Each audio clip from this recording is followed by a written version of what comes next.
The train slowed slightly as it navigated an incline, the engine working with a steady, deep thrumming sound, a display of power that was controlled and constant, pulling the weight of the cars up the gentle slope without complaint. The change in pitch was soothing, a variation in the lullaby that prevented it from becoming monotonous while keeping it repetitive. The crest of the hill offered a view of a valley below bathed in the dying light, a bowl of shadows and mist beginning to form near the ground, where the air was cooling faster than the earth. The mist was white and ghostly, creeping over the fields like a slow tide, softening the edges of the world, making everything look dreamlike and indistinct. The train began its descent, gliding effortlessly down the other side, the wheels picking up the rhythm again, faster but still smooth, a rocking motion that cradled the body like a mother rocking a child. The darkness began to gather in the corners of the carriage, and the reading lights flickered one by one, casting small pools of yellow light that were cozy and contained, intimate spaces within the larger public space of the train car. Outside, the landscape was turning into silhouettes, black shapes against a deep blue sky.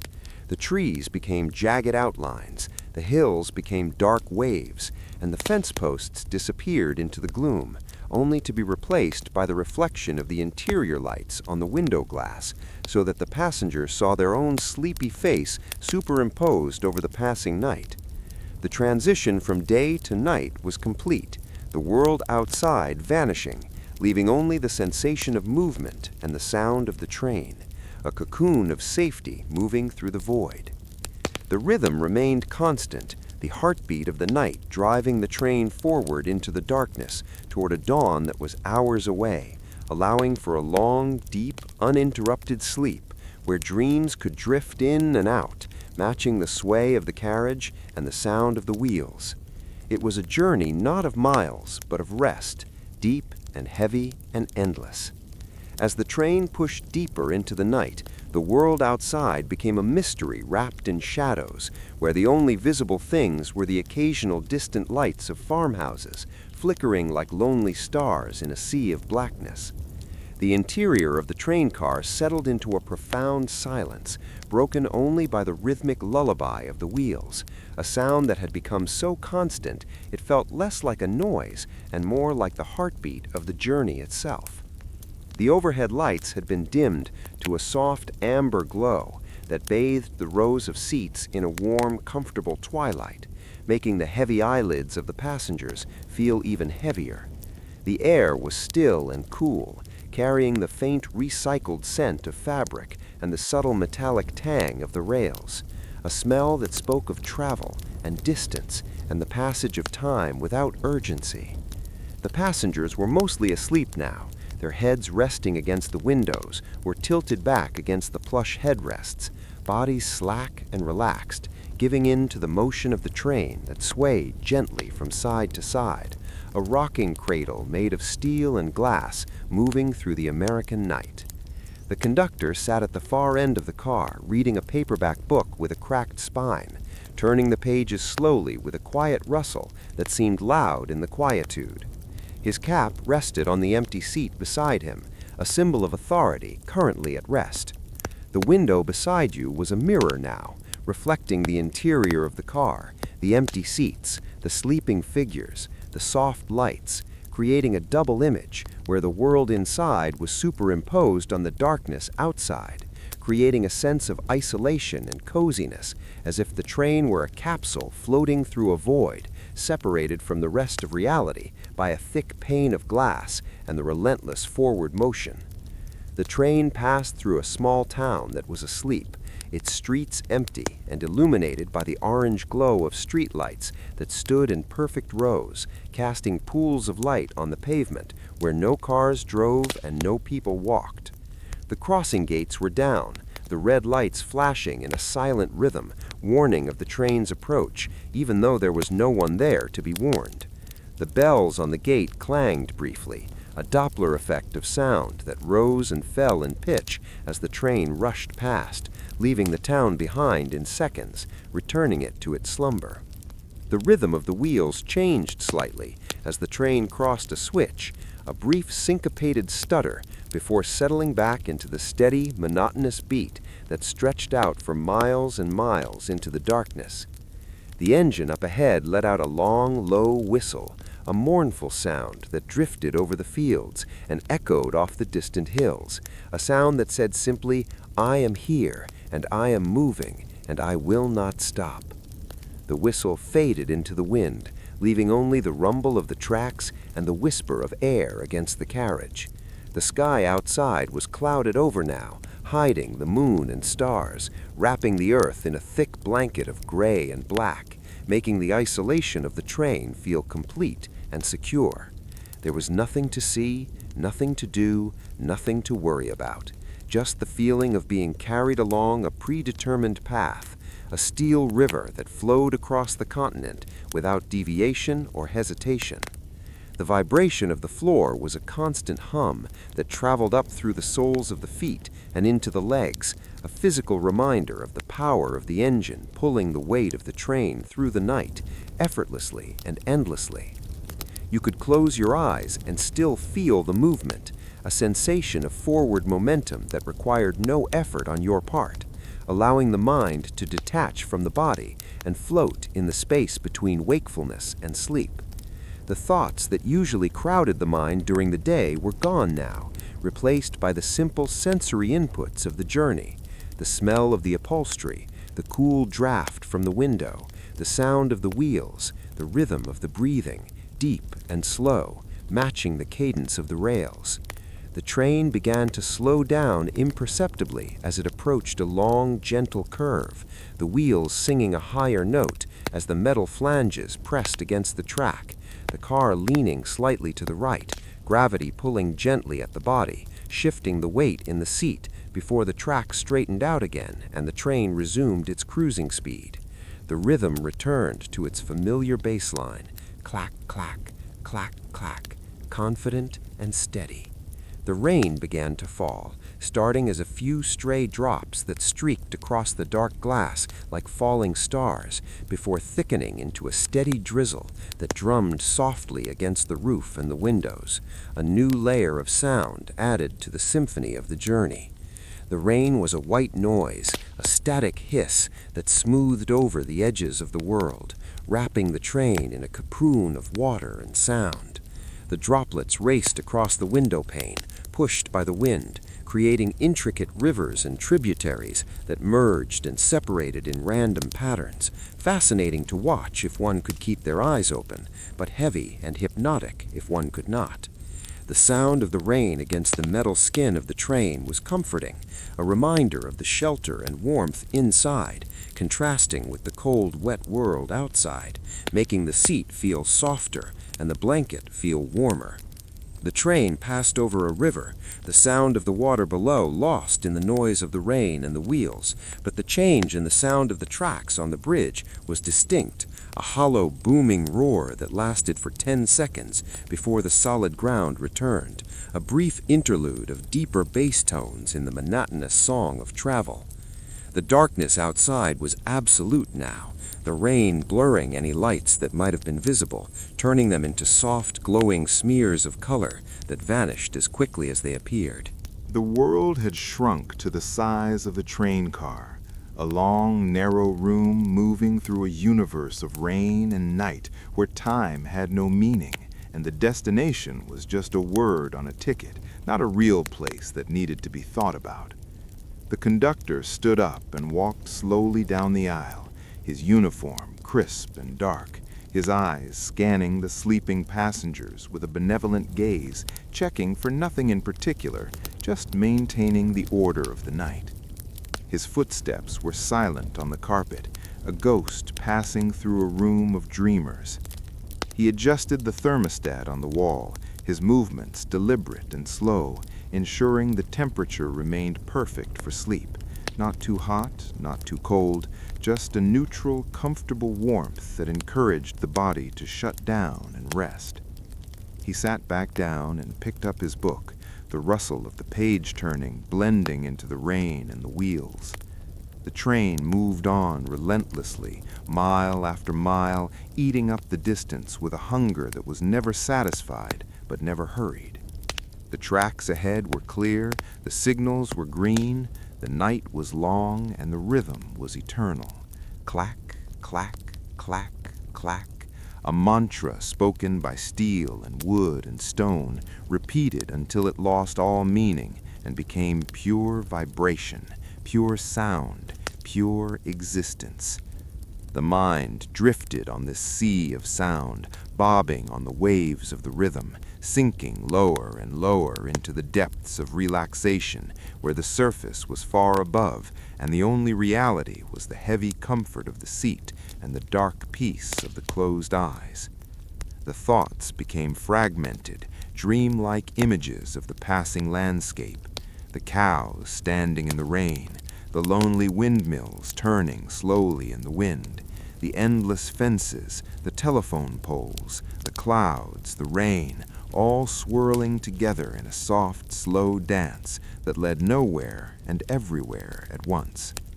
The breathing deepened, the heart rate slowed, the muscles twitched once and then relaxed completely, the body giving up its hold on tension, surrendering to the movement of the train, which carried it safely through the storm and the night, towards a morning that was still far beyond the horizon, hidden behind the curtain of rain and the miles of track that still lay ahead, waiting to be crossed one clack at a time, one revolution of the wheel at a time, in a process that was as inevitable as the tide and as peaceful as the silence between the stars. The rain outside settled into a steady and rhythmic drumming, a persistent white noise that wrapped the train in a cocoon of sound, insulating the passengers from the vast, empty spaces of the night.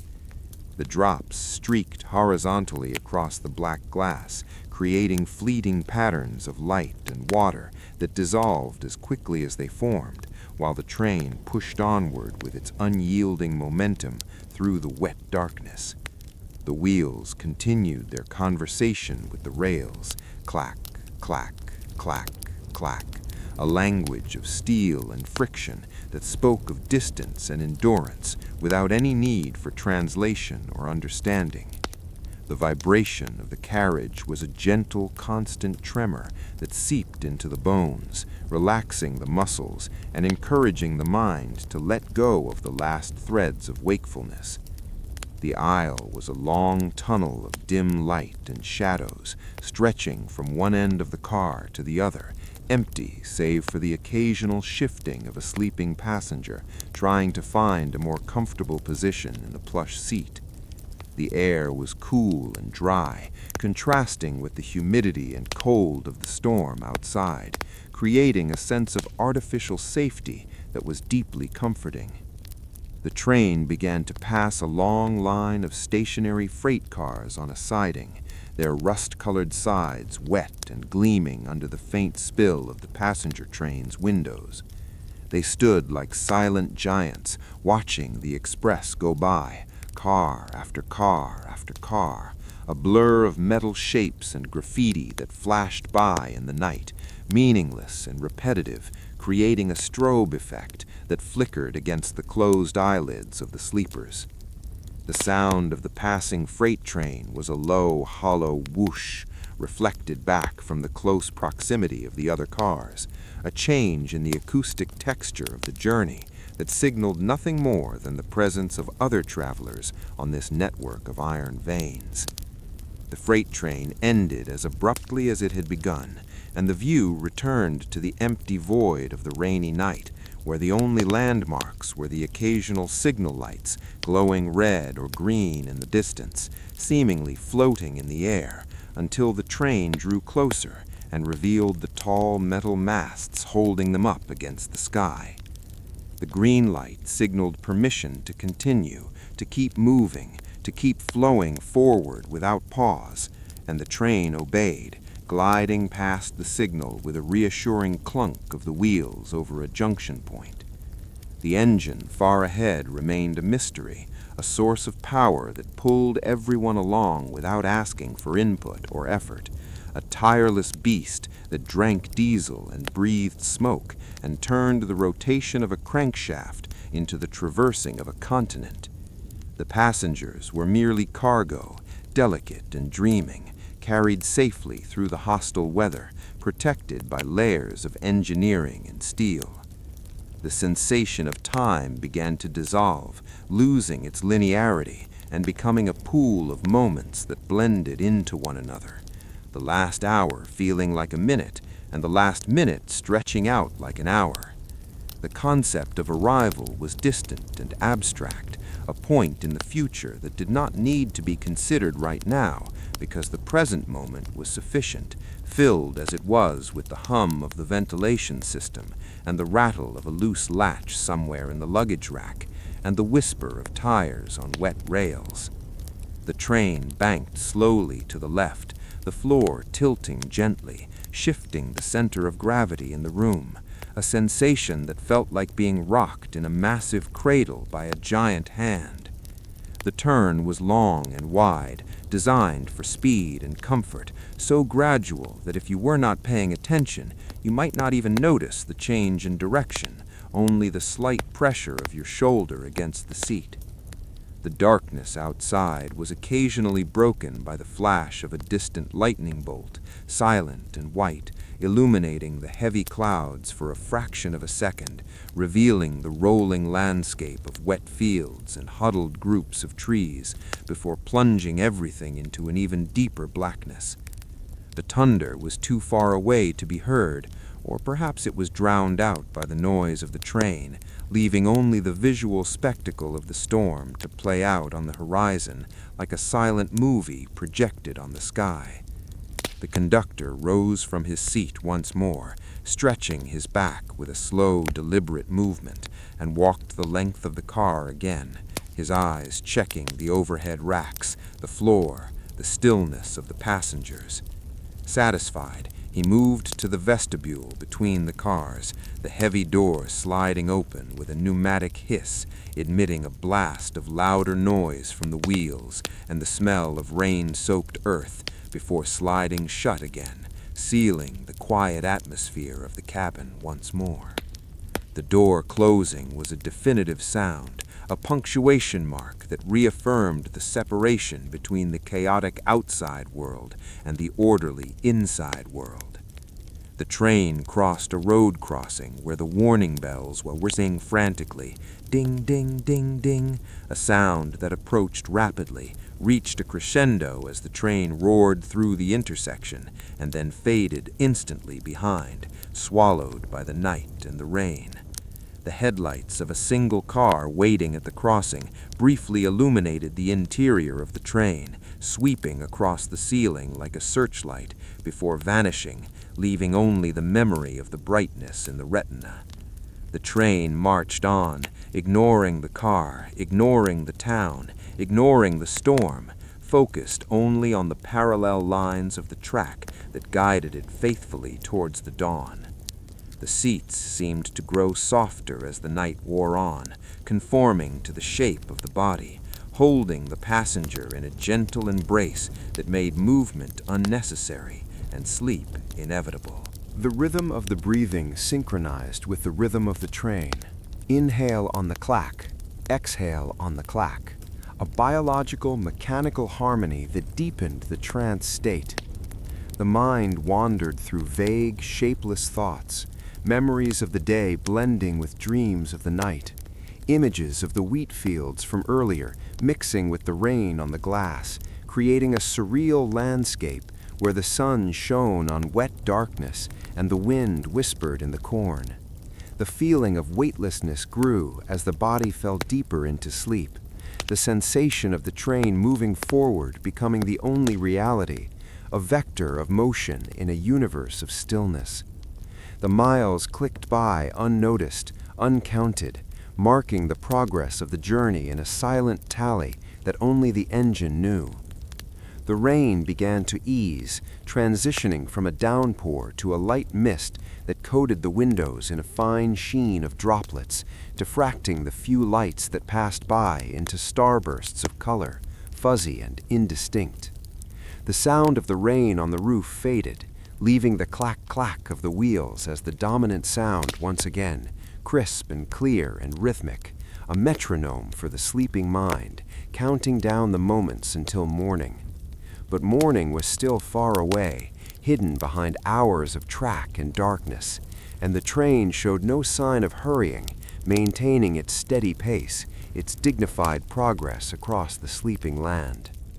The wheels rolled over a bridge, crossing a small ravine, the sound echoing up from the depths, a short burst of hollow noise that resonated in the floorboards before the train returned to the solid earth, the vibration consistent and soothing.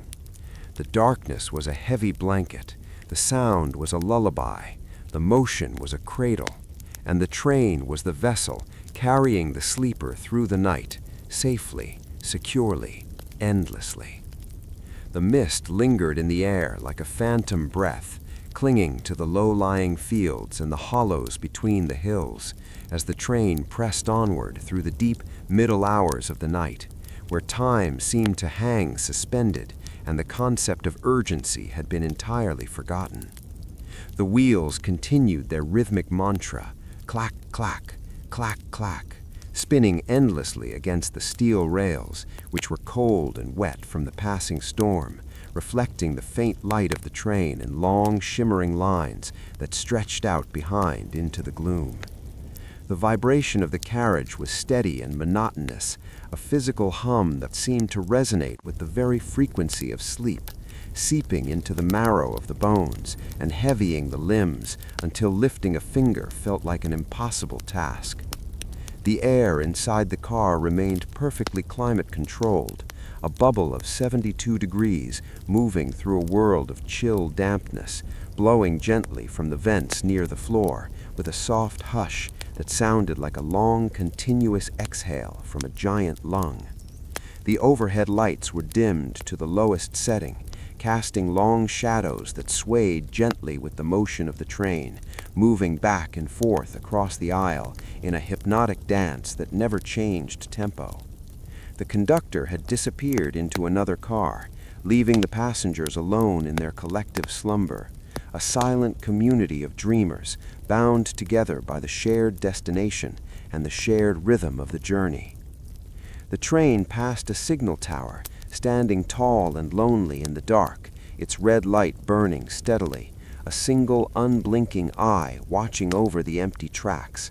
The structure was a silhouette of metal latticework, stark against the gray-black sky, appearing for a moment in the window frame and then sliding backwards into the past, joining the millions of other objects that had been passed and forgotten.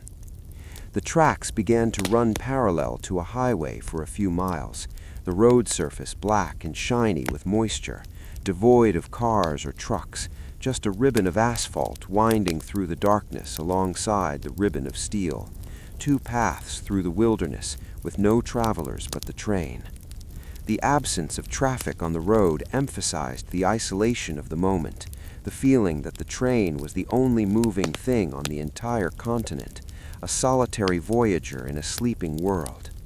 The sound of the wheels changed pitch slightly as the train ascended a long, slow grade, the engine working harder, the thrum deepening into a growl that vibrated through the floorboards, a sensation of raw power contained and directed, focused entirely on the act of pulling the weight uphill against the pull of gravity. The ascent was gradual, almost imperceptible to the eye, but felt in the body as a slight heaviness, a pressing back into the seat cushions, which offered their support with soft, yielding resistance. The crest of the hill revealed a sky that was beginning to clear, the clouds breaking apart to reveal a patch of stars, faint and distant, glittering coldly in the void above the earth. The stars were steady and unmoving, a fixed point of reference in a universe of motion, and looking at them through the thick glass of the window created a sense of vertigo, a feeling of falling upwards into the night, or of the earth falling away beneath, leaving only the train floating in space.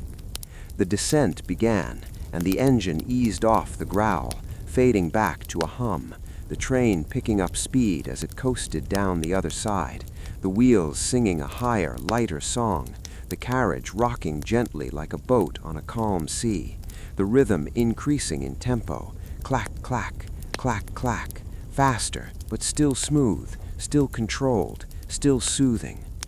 The landscape below was a patchwork of shadows, forests and fields merging into one another, indistinguishable in the dark, except for the varying shades of black and gray. The train rushed past a small depot, a wooden platform with a single light bulb swinging in the wind, casting wild, moving shadows on the peeling paint of the station wall. There was no one there, no luggage on the platform, no station master, just the empty stage of a play that had finished hours ago or had not yet begun. The image flashed by in a second, a vignette of loneliness, and then was gone, replaced by the rushing darkness of the trees. The trees were pines now, tall and narrow, standing in dense rows that acted as a sound barrier, muffling the noise of the train, reflecting it back at the windows, creating a tunnel of sound that was intimate and enclosed. The smell of the pines could almost be imagined, a sharp, fresh scent that cut through the recycled air of the cabin, mingling with the smell of rain and ozone. The train banked into a wide curve, the flanges of the wheels squealing softly against the rails, a high-pitched metallic song that harmonized with the low rumble of the bogies. The curve was long and sweeping, turning the train towards the north, orienting it towards a destination that was still hundreds of miles away. The motion was fluid and graceful, the heavy steel cars following the track with the obedience of a snake slithering through the grass. The interior of the car was a sanctuary of peace, the only movement the rise and fall of chests breathing in unison, the occasional twitch of a hand in sleep, the slow drift of a dust mote in the dim light. The silence was not an absence of sound, but a presence of calm, a heavy blanket that smothered anxiety and thought, leaving only the sensation of existence, the feeling of being here and now, safe and warm, moving through the night. The train crossed a steel truss bridge over a wide, slow river, the sound of the crossing a deep, reverberating roar that shook the car gently, the water below black and oily, reflecting the few stars that had broken through the clouds. The bridge was a skeletal structure of girders and rivets, a monument to engineering standing stoic in the river, bearing the weight without complaint. The crossing lasted only moments, but the change in sound was a landmark in the auditory landscape of the trip, a deep bass note in the continuous melody of the rails.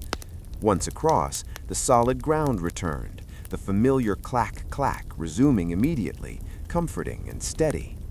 The train slowed as it passed through a rail yard on the outskirts of a sleeping city, the tracks multiplying, weaving together in a complex knot of steel switches and sidings filled with row upon row of boxcars and tankers, silent and waiting.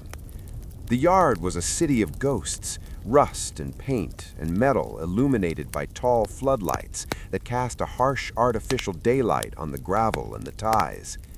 The train navigated the maze of tracks slowly, the wheels clicking over the switches, clack, clack, clack, clack, a syncopated rhythm that broke the monotony briefly before the train found the main line again and accelerated away from the yard, leaving the industrial stillness behind, returning to the open country and the darkness. The city lights were aglow on the horizon behind, a dome of orange light that faded as the miles accumulated, replaced by the purity of the rural night. The air in the car seemed to settle even more, the atmosphere thickening with sleep, the dreams of the passengers weaving together into a collective tapestry of rest. The train moved on, an arrow of light and sound piercing the silence of the plains, steady and true, endless and enduring.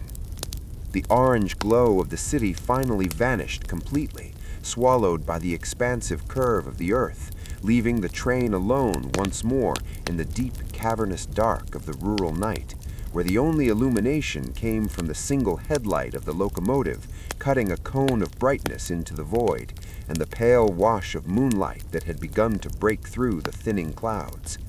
The moon was a gibbous shape, imperfect and bright, casting a silvery sheen over the landscape, turning the black fields into oceans of gray, and the trees into statues of charcoal standing guard over the silence.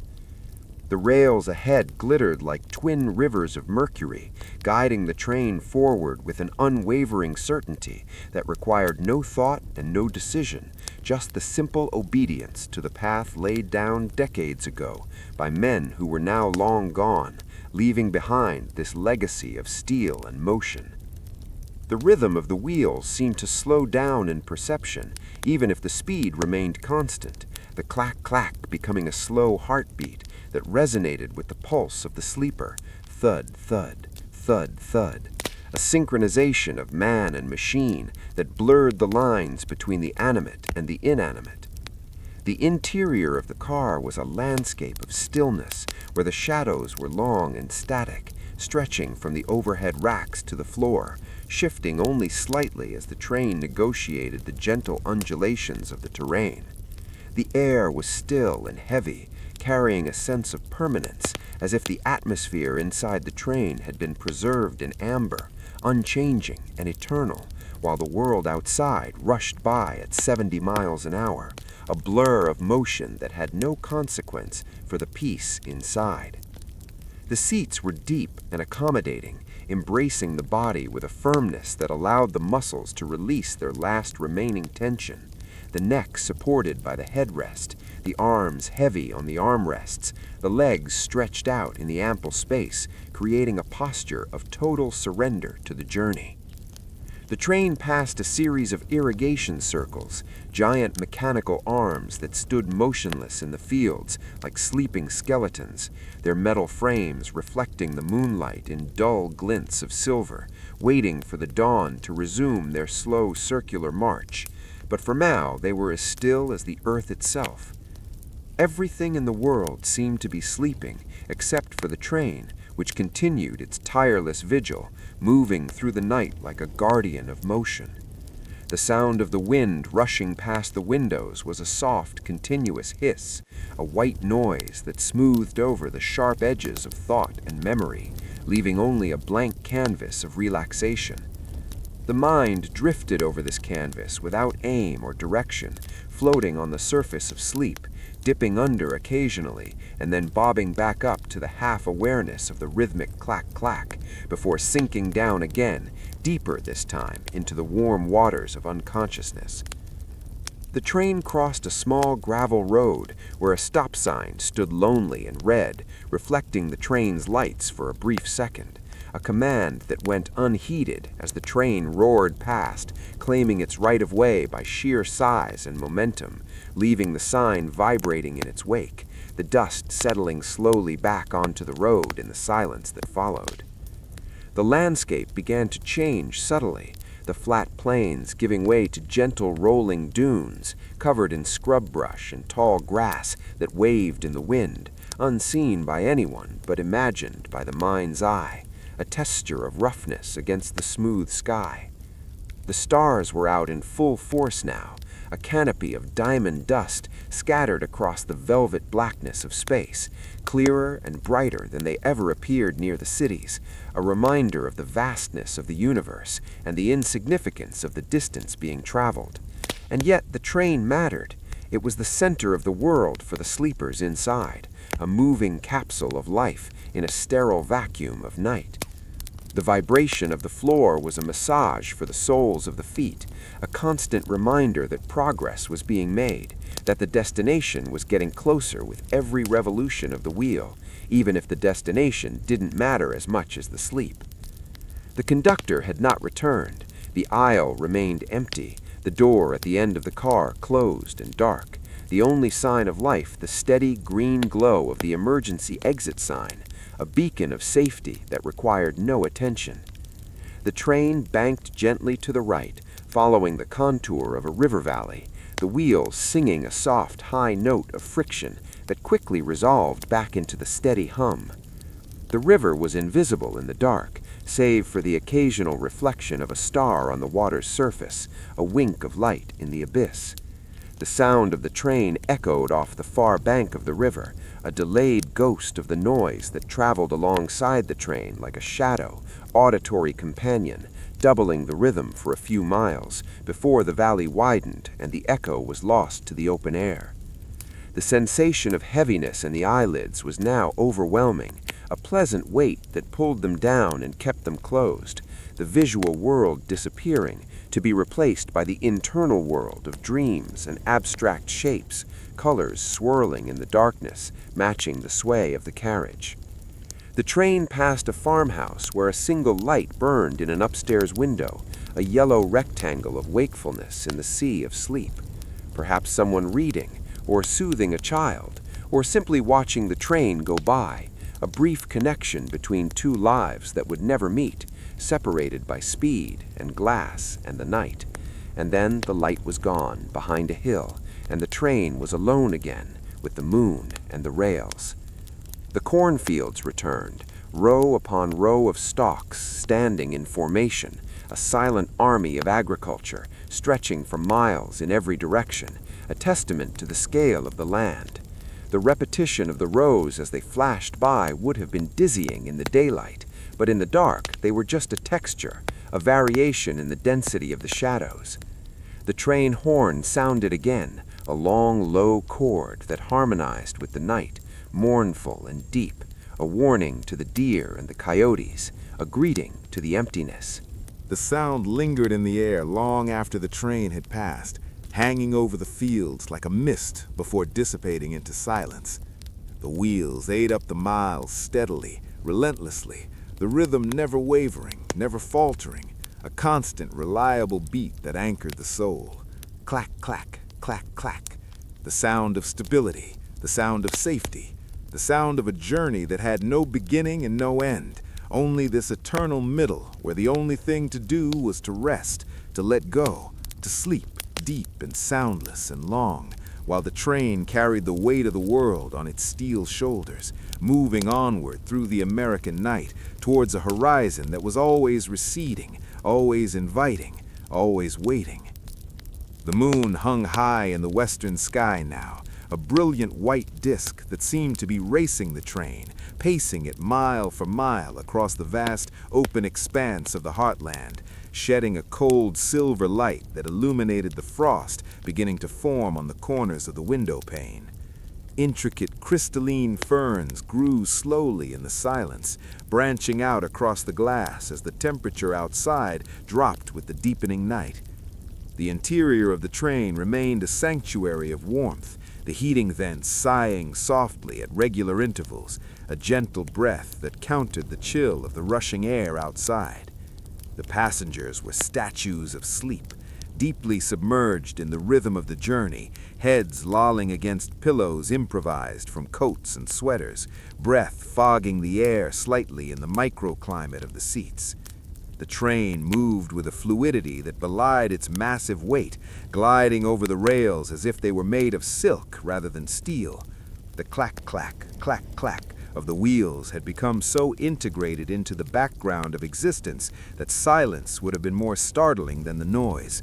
The sound was a texture, a fabric of reality that wrapped around the mind and shielded it from the need to think or process or worry about anything other than the present moment of motion.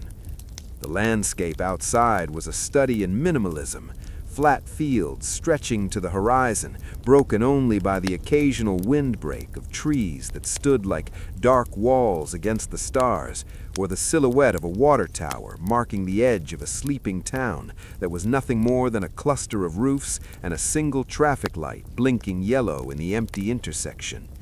Cautioning no one, controlling nothing, just blinking out its automated rhythm in the void. The train passed a crossing where the gates were up, but the lights were not flashing, a lonely rural intersection where the road was dirt and the tracks were the only sign of civilization for miles. The vibration of the train over the crossing was a brief shudder, a deeper rumble that traveled up the spine and settled back into the steady hum of the cruising speed. The engine far ahead was a tireless worker, its diesel heart pumping steadily, pulling the long chain of cars through the darkness without complaint, a machine built for distance and endurance, mirroring the endurance of the land itself, which had seen bison and wagons and now trains, and would eventually see silence again. The sense of time was completely lost now. There was no yesterday and no tomorrow, only this eternal now of the train moving through the night. The hands of the watch on the wrist of the sleeping man in the next seat were invisible in the dark, and even if they could be seen, they would be meaningless numbers on a dial that had no authority here in the realm of travel. The train banked slightly to the left, following a long sweeping curve that navigated around a low ridge of hills, the motion gentle and rocking, shifting the weight of the body deeper into the corner of the seat. The sensation was one of being cradled, of being held by the train and carried safely through the emptiness. The stars seemed to rotate slowly in the sky, a grand celestial clock that moved at the speed of the universe, indifferent to the speed of the train, and yet part of the same grand dance of motion and gravity. The fields of wheat gave way to fields of soy, low and dark, absorbing the moonlight rather than reflecting it, creating a black ocean of vegetation that rippled under the wind. The wind was a constant companion, pushing against the side of the train, trying to slow it down, but failing, sliding over the aerodynamic metal skin with a whisper that was lost in the roar of the wheels. The conductor's seat at the end of the car remained empty, his book lying closed on the cushion, a small totem of human presence in the mechanical world of the train. The door at the end of the aisle rattled softly, a rhythmic clicking that harmonized with the wheels, a small percussion instrument in the orchestra of the night. The train crossed a trestle bridge over a dry creek bed, the sound hollow and booming for a split second, a sudden expansion of the acoustic space before contracting back to the familiar intimacy of the solid track. The change in tone was a subtle marker of progress, a milepost for the ears rather than the eyes. The darkness was not frightening, but comforting, a heavy velvet curtain that shut out the distractions of the day and allowed the mind to turn inward, to drift on the currents of memory and dream, where images floated up from the subconscious and dissolved again like the mist on the fields. The face of a childhood friend, the smell of old books, the feeling of sun on skin, all appearing and disappearing in the rhythm of the train. Clack, clack, clack, clack. The sound of the past, the sound of the future, the sound of the journey. The train passed a siding where a maintenance vehicle was parked on a spur track, a small yellow machine looking toy-like and abandoned in the vastness of the night, its windows dark, its work finished for the day, waiting for the sun to bring the crew back, but for now it was just another shape in the dark, another witness to the passing express. The vibration of the train over the crossing was a brief shudder, a deeper rumble that traveled up the spine and settled back into the steady hum of the cruising speed. The engine far ahead was a tireless worker, its diesel heart pumping steadily, pulling the long chain of cars through the darkness without complaint, a machine built for distance and endurance, mirroring the endurance of the land itself, which had seen bison and wagons and now trains, and would eventually see silence again. The sense of time was completely lost now. There was no yesterday and no tomorrow, only this eternal now of the train moving through the night. The hands of the watch on the wrist of the sleeping man in the next seat were invisible in the dark, and even if they could be seen, they would be meaningless numbers on a dial that had no authority here in the realm of travel. The train banked slightly to the left, following a long sweeping curve that navigated around a low ridge of hills, the motion gentle and rocking, shifting the weight of the body deeper into the corner of the seat. The sensation was one of being cradled, of being held by the train and carried safely through the emptiness. The stars seemed to rotate slowly in the sky, a grand celestial clock that moved at the speed of the universe, indifferent to the speed of the train, and yet part of the same grand dance of motion and gravity. The fields of wheat gave way to fields of soy, low and dark, absorbing the moonlight rather than reflecting it, creating a black ocean of vegetation that rippled under the wind. The wind was a constant companion, pushing against the side of the train, trying to slow it down, but failing, sliding over the aerodynamic metal skin with a whisper that was lost in the roar of the wheels. The conductor's seat at the end of the car remained empty, his book lying closed on the cushion, a small totem of human presence in the mechanical world of the train. The door at the end of the aisle rattled softly, a rhythmic clicking that harmonized with the wheels, a small percussion instrument in the orchestra of the night. The train crossed a trestle bridge over a dry creek bed, the sound hollow and booming for a split second, a sudden expansion of the acoustic space before contracting back to the familiar intimacy of the solid track. The change in tone was a subtle marker of progress, a milepost for the ears rather than the eyes. The darkness was not frightening, but comforting, a heavy velvet curtain that shut out the distractions of the day and allowed the mind to turn inward, to drift on the currents of memory and dream, where images floated up from the subconscious and dissolved again like the mist on the fields. The face of a childhood friend, the smell of old books, the feeling of sun on skin, all appearing and disappearing in the rhythm of the train. Clack, clack, clack, clack. The sound of the past, the sound of the future, the sound of the journey. The train passed a siding where a maintenance vehicle was parked on a spur track, a small yellow machine looking toy-like and abandoned in the vastness of the night, its windows dark, its work finished for the day, waiting for the sun to bring the crew back. But for now, it was just another shape in the dark, another witness to the passing express. The vibration of the train over the crossing was a brief shudder, a deeper rumble that traveled up the spine and settled back into the steady hum of the cruising speed. The engine far ahead was a tireless worker, its diesel heart pumping steadily, pulling the long chain of cars through the darkness without complaint. A machine built for distance and endurance, mirroring the endurance of the land itself, which had seen bison and wagons and now trains, and would eventually see silence again. The sense of time was completely lost now. There was no... The interior of the car was a cavern of silence where the only sounds were the soft rush of air from the vents and the occasional creak of the metal structure settling as the train shifted its weight on the tracks. The passengers were wrapped in blankets and coats, cocoons of warmth in the cool air, their breathing slow and rhythmic, matching the cadence of the rails, a collective hibernation that suspended time and thought. The conductor was nowhere to be seen, perhaps resting in his own quiet corner, leaving the train to guide itself along the silver ribbons of steel that stretched out infinitely ahead. The window glass was cold to the touch, a barrier between the cozy warmth of the cabin and the biting chill of the plane's night. Condensation had begun to form a jagged rim of ice at the bottom of the pane, blurring the view of the passing ground, turning the gravel ballast into a rushing gray stream of texture that mesmerized the eye if one happened to look down. The train passed a cluster of silos, standing tall and cylindrical against the starry sky, like ancient temples to the harvest, silent and filled with grain, waiting for the trains of the future to carry their bounty away. But for now, they were just shapes in the dark, mute witnesses to the passage of the express.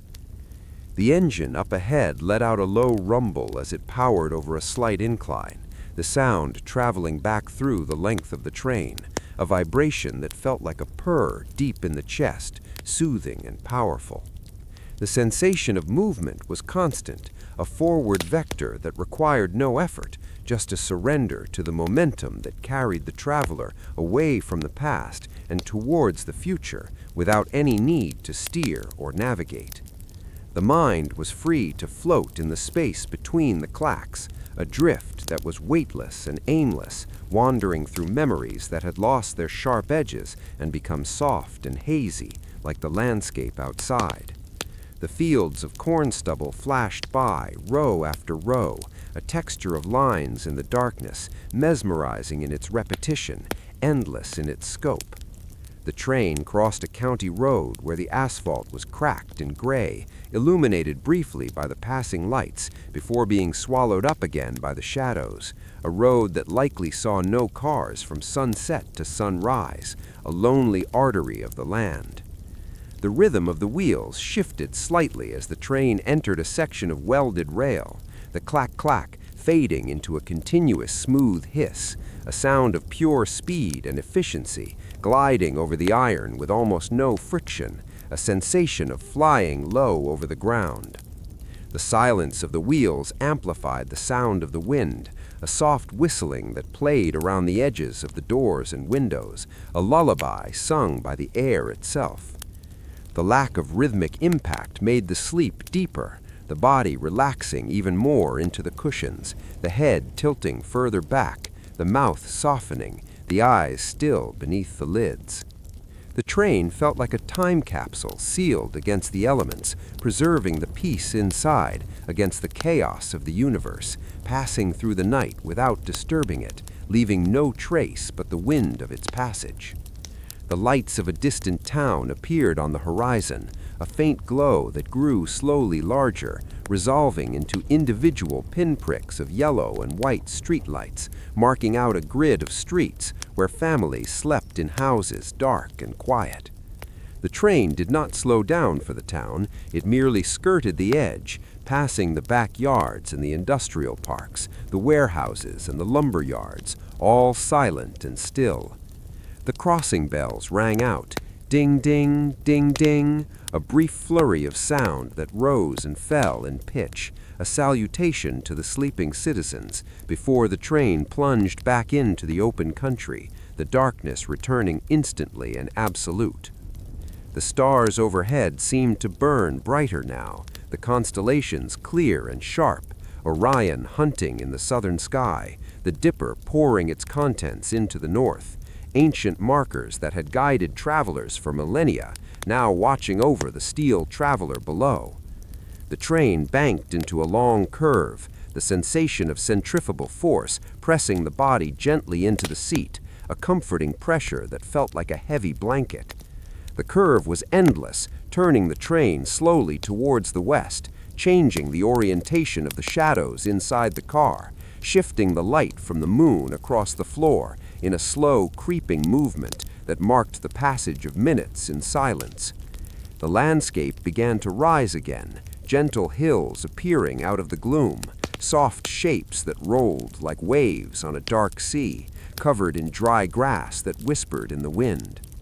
The train climbed the hills with a steady determination, the engine thrumming a consistent note of power, the wheels biting into the rails, the sensation of ascent subtle but present, a feeling of being lifted up towards the sky.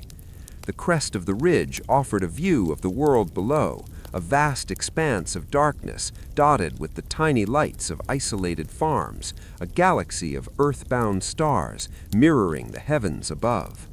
The descent was a glide, a release of tension as the train picked up speed down the other side, the wheels singing a high, thin note of joy, the carriage rocking gently, the rhythm returning, clack, clack, clack, clack, faster now, eager but smooth.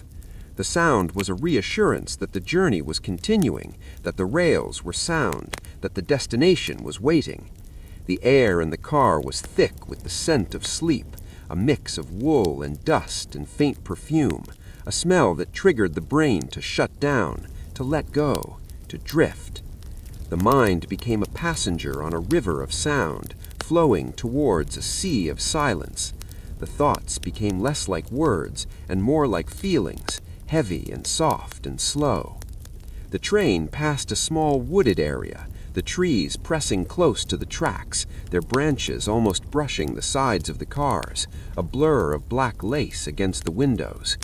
The sound of the train reflecting off the trunks, a rushing noise that sounded like water washing over rocks before the woods ended and the open fields returned. The vastness of the plains reasserting itself, the horizon a flat line separating the black earth from the black sky, the only definition provided by the stars and the moon. The train moved on, a steady point of light and sound in the immense quiet of the continent, a needle stitching a thread of motion through the fabric of the night, endlessly moving, endlessly soothing, endlessly boring. The vibration of the floorboards became a gentle massage for the feet, a constant reminder of the journey that required no effort from the traveler, only a willingness to sit still and let the miles pass.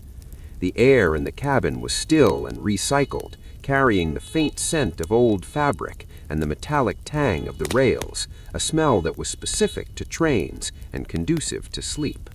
The conductor passed through the car again, a silent figure in a dark uniform, his presence a reassurance that someone was awake and watching over the safety of the journey so that the passengers could surrender completely to their rest. He adjusted a blind on a window that was letting in a sliver of moonlight, darkening the car further, creating a womb-like atmosphere where the outside world ceased to exist. The rhythm of the wheels was the only clock that mattered, ticking off the seconds and the minutes and the miles in a language of steel and stone. Clack, clack, clack, clack. The sound was a lullaby sung by the industrial age, a song of progress and peace that had been sung for 100 years on these very tracks. The train crossed a small bridge over a dry creek bed, the sound changing for a brief moment to a hollow roar before returning to the solid hum of the earth. The variation was subtle, just enough to register in the subconscious, but not enough to wake the mind. The landscape outside was a study in gray and black, the moon painting the fields in silver, the shadows stretching out long and deep, hiding the details of the farms and the fences, leaving only the broad strokes of the land. A barn passed by, its roof collapsing slightly, a testament to time and weather, standing silent and abandoned in the middle of a field, a ghost of a previous era watching the modern train rush by. The train horn blew again, a long, mournful note that drifted out over the empty land, echoing off the distant hills, a sound of loneliness and connection, a call to the night that went unanswered. The horn faded into silence, leaving only the wind and the wheels. The passengers shifted in their seats, seeking deeper comfort, pulling blankets tighter, settling heads against pillows, the collective breathing of the car a slow and steady rhythm that matched the train. The mind drifted on the edge of sleep, floating in a space where thoughts were like clouds, forming and dissolving without structure or meaning. The memory of the station was gone. The anticipation of the arrival was gone. There was only the journey, the eternal present of the movement. The train banked slowly to the left, the car tilting, the body responding to the gravity, a gentle sway that felt like being rocked in a cradle. The turn was long and smooth, the wheels singing a quiet song against the rails, a high-pitched hum that was almost musical. The track straightened out again, the train picking up speed, the rhythm quickening slightly but remaining steady. Clack, clack, clack, clack. The sound was a constant companion, a heartbeat that never faltered. The train passed a small town, the streetlights casting pools of orange light on the empty pavement, the houses dark and silent, the residents asleep in their beds, unaware of the train passing through their night. The crossing bells rang, a frantic ding-ding-ding that faded as quickly as it arrived, a brief interruption in the quiet that only served to deepen the silence that followed. The town disappeared behind the train, swallowed by the darkness, leaving only the memory of the light. The open country returned, the fields stretching out to the horizon, the sky a vast dome of stars. The Milky Way was visible now, a river of light stretching across the heavens, a mirror to the steel river of the tracks below. The train moved beneath the stars, a tiny speck of light and life in the vastness of the universe, moving with purpose and direction. The engine up ahead droned on, a deep bass note that vibrated in the chest, a sound of power and endurance.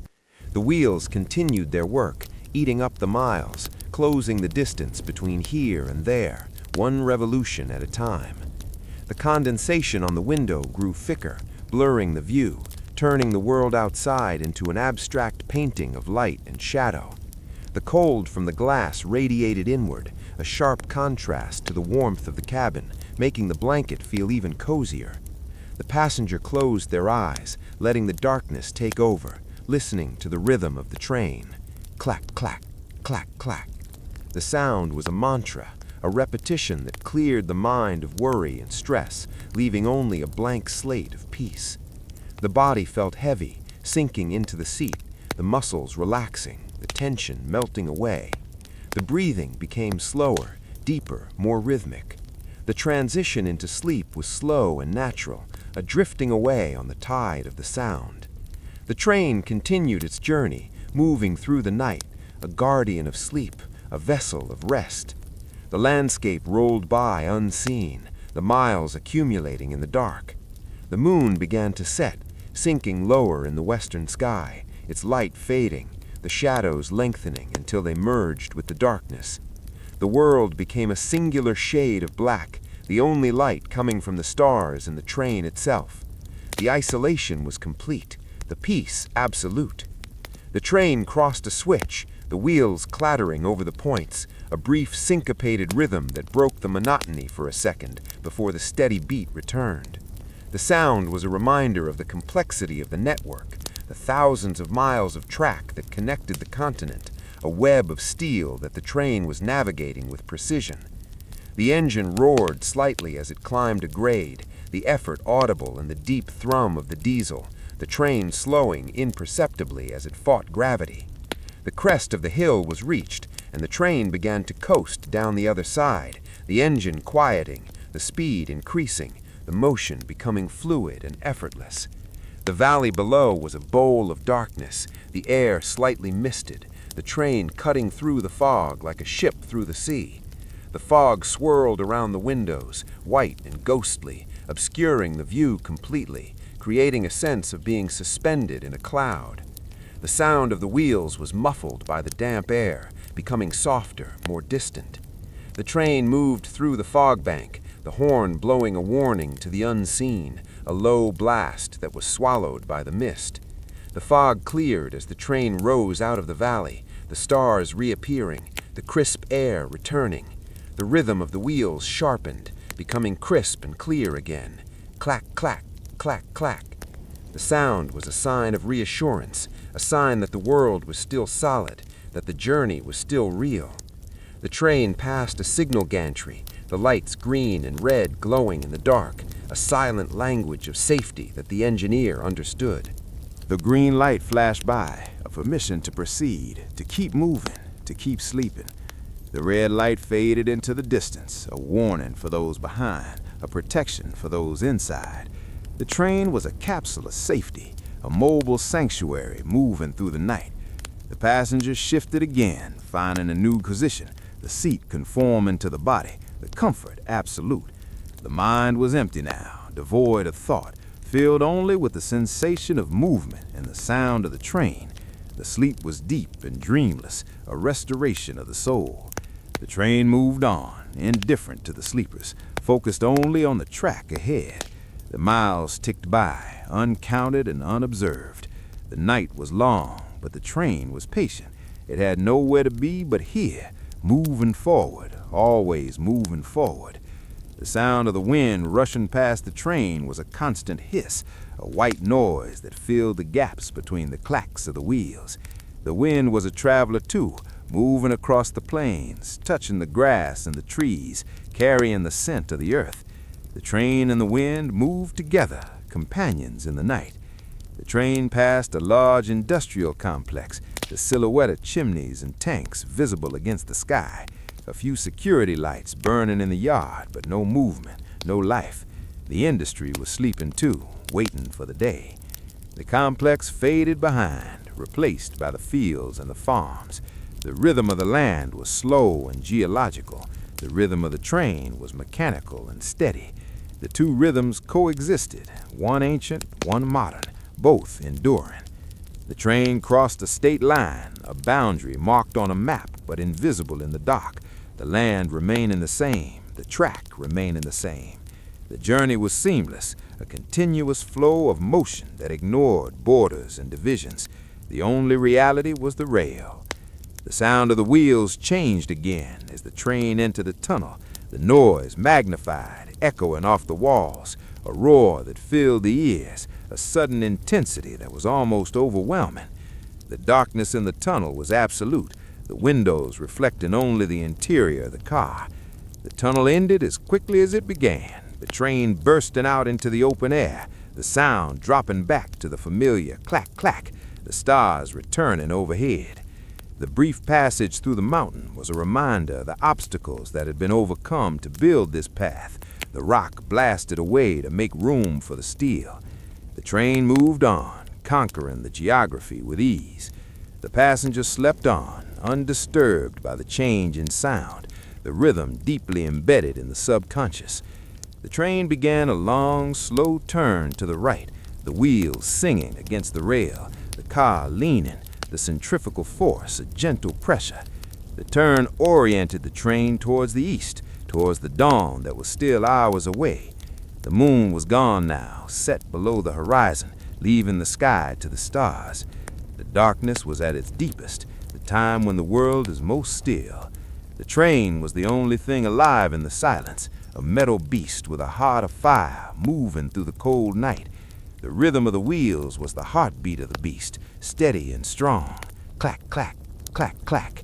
The sound was a promise of arrival, a promise of morning, but for now it was just a sound, a beautiful, boring, sleep-inducing sound. The train continued, mile after mile, through the dark, through the quiet, through the night. The darkness outside was now a physical weight, pressing against the glass with a density that made the interior of the train feel like a submarine navigating the depths of a midnight ocean. The only evidence of the world beyond the window was the occasional vibration of the floorboards as the train crossed a culvert or a small rise in the land. Otherwise, the sensation was one of pure suspension in a void of silence and shadow. The wheels continued their tireless work, a mechanical heartbeat that pumped the train forward along the arteries of the nation. Clack, clack, clack, clack. The rhythm was so precise, so unvarying that it ceased to be a sound and became a condition of existence, a fundamental law of physics inside the moving capsule. The passengers were now in the deepest phase of their rest, their breathing shallow and synchronized with the subtle rocking of the carriage, heads resting heavily on folded arms or bunched-up jackets, bodies completely surrendered to the support of the seats. The conductor sat in his small alcove at the rear of the car, his eyes closed for a moment, his chin resting on his chest, drifting in that twilight state between wakefulness and sleep, where the sound of the train was the only anchor to reality. The air in the car was cool and still, the ventilation system humming a low monophonic note that blended perfectly with the roar of the tracks, creating a white noise that washed over the mind and scrubbed away any lingering thoughts or worries. The train passed a field of wind turbines, their massive blades invisible in the dark, but their red warning lights blinking in unison, a slow rhythmic pulse of crimson against the black sky. Blink, blink, blink. They stood like a grid of sleeping giants, motionless in the calm night air, watching the train pass with indifferent mechanical eyes. The train moved on, leaving the blinking red lights behind, returning to the unlit emptiness of the plains. The track here was smooth and well maintained, the wheels gliding over the joints with barely a whisper, a sensation of floating that made the heavy steel cars feel weightless. The engine far ahead was a distant rumble, a feeling of power rather than a noise, a constant pull that drew the train towards the horizon with an inevitability that was comforting. There were no decisions to be made, no turns to navigate, no stops to consider, only the straight line of the rail and the steady forward motion. The mind of the sleeper floated in this stream of motion, detached from the body, drifting through a landscape of abstract shapes and soft colors, guided by the sound of the wheels. Clack, clack, clack, clack. The train crossed a small gravel road, the crossing bells clanging softly in the distance, a sound that approached and faded in a Doppler wave, a brief ripple in the smooth surface of the silence. The headlights of the locomotive swept across the dry grass and the wooden fence posts, illuminating them for a split second before plunging them back into the obsidian night. The light was a fleeting intruder in a world of shadow, revealing the texture of the ground, the pebbles on the road, the weeds in the ditch, and then vanishing as if it had never been there. The interior of the car remained dim and cozy, the amber safety lights casting long shadows that stretched and contracted with the movement of the train, a slow hypnotic dance on the carpeted floor. A water bottle in the seat pocket rattled softly, a tiny plastic sound that was the only counterpoint to the deep bass of the train. The sound was rhythmic, tick, tick, tick, matching the vibration of the window pane. The passenger shifted slightly, adjusting a leg, finding a cooler spot on the pillow, sighing deeply as the comfort reasserted itself.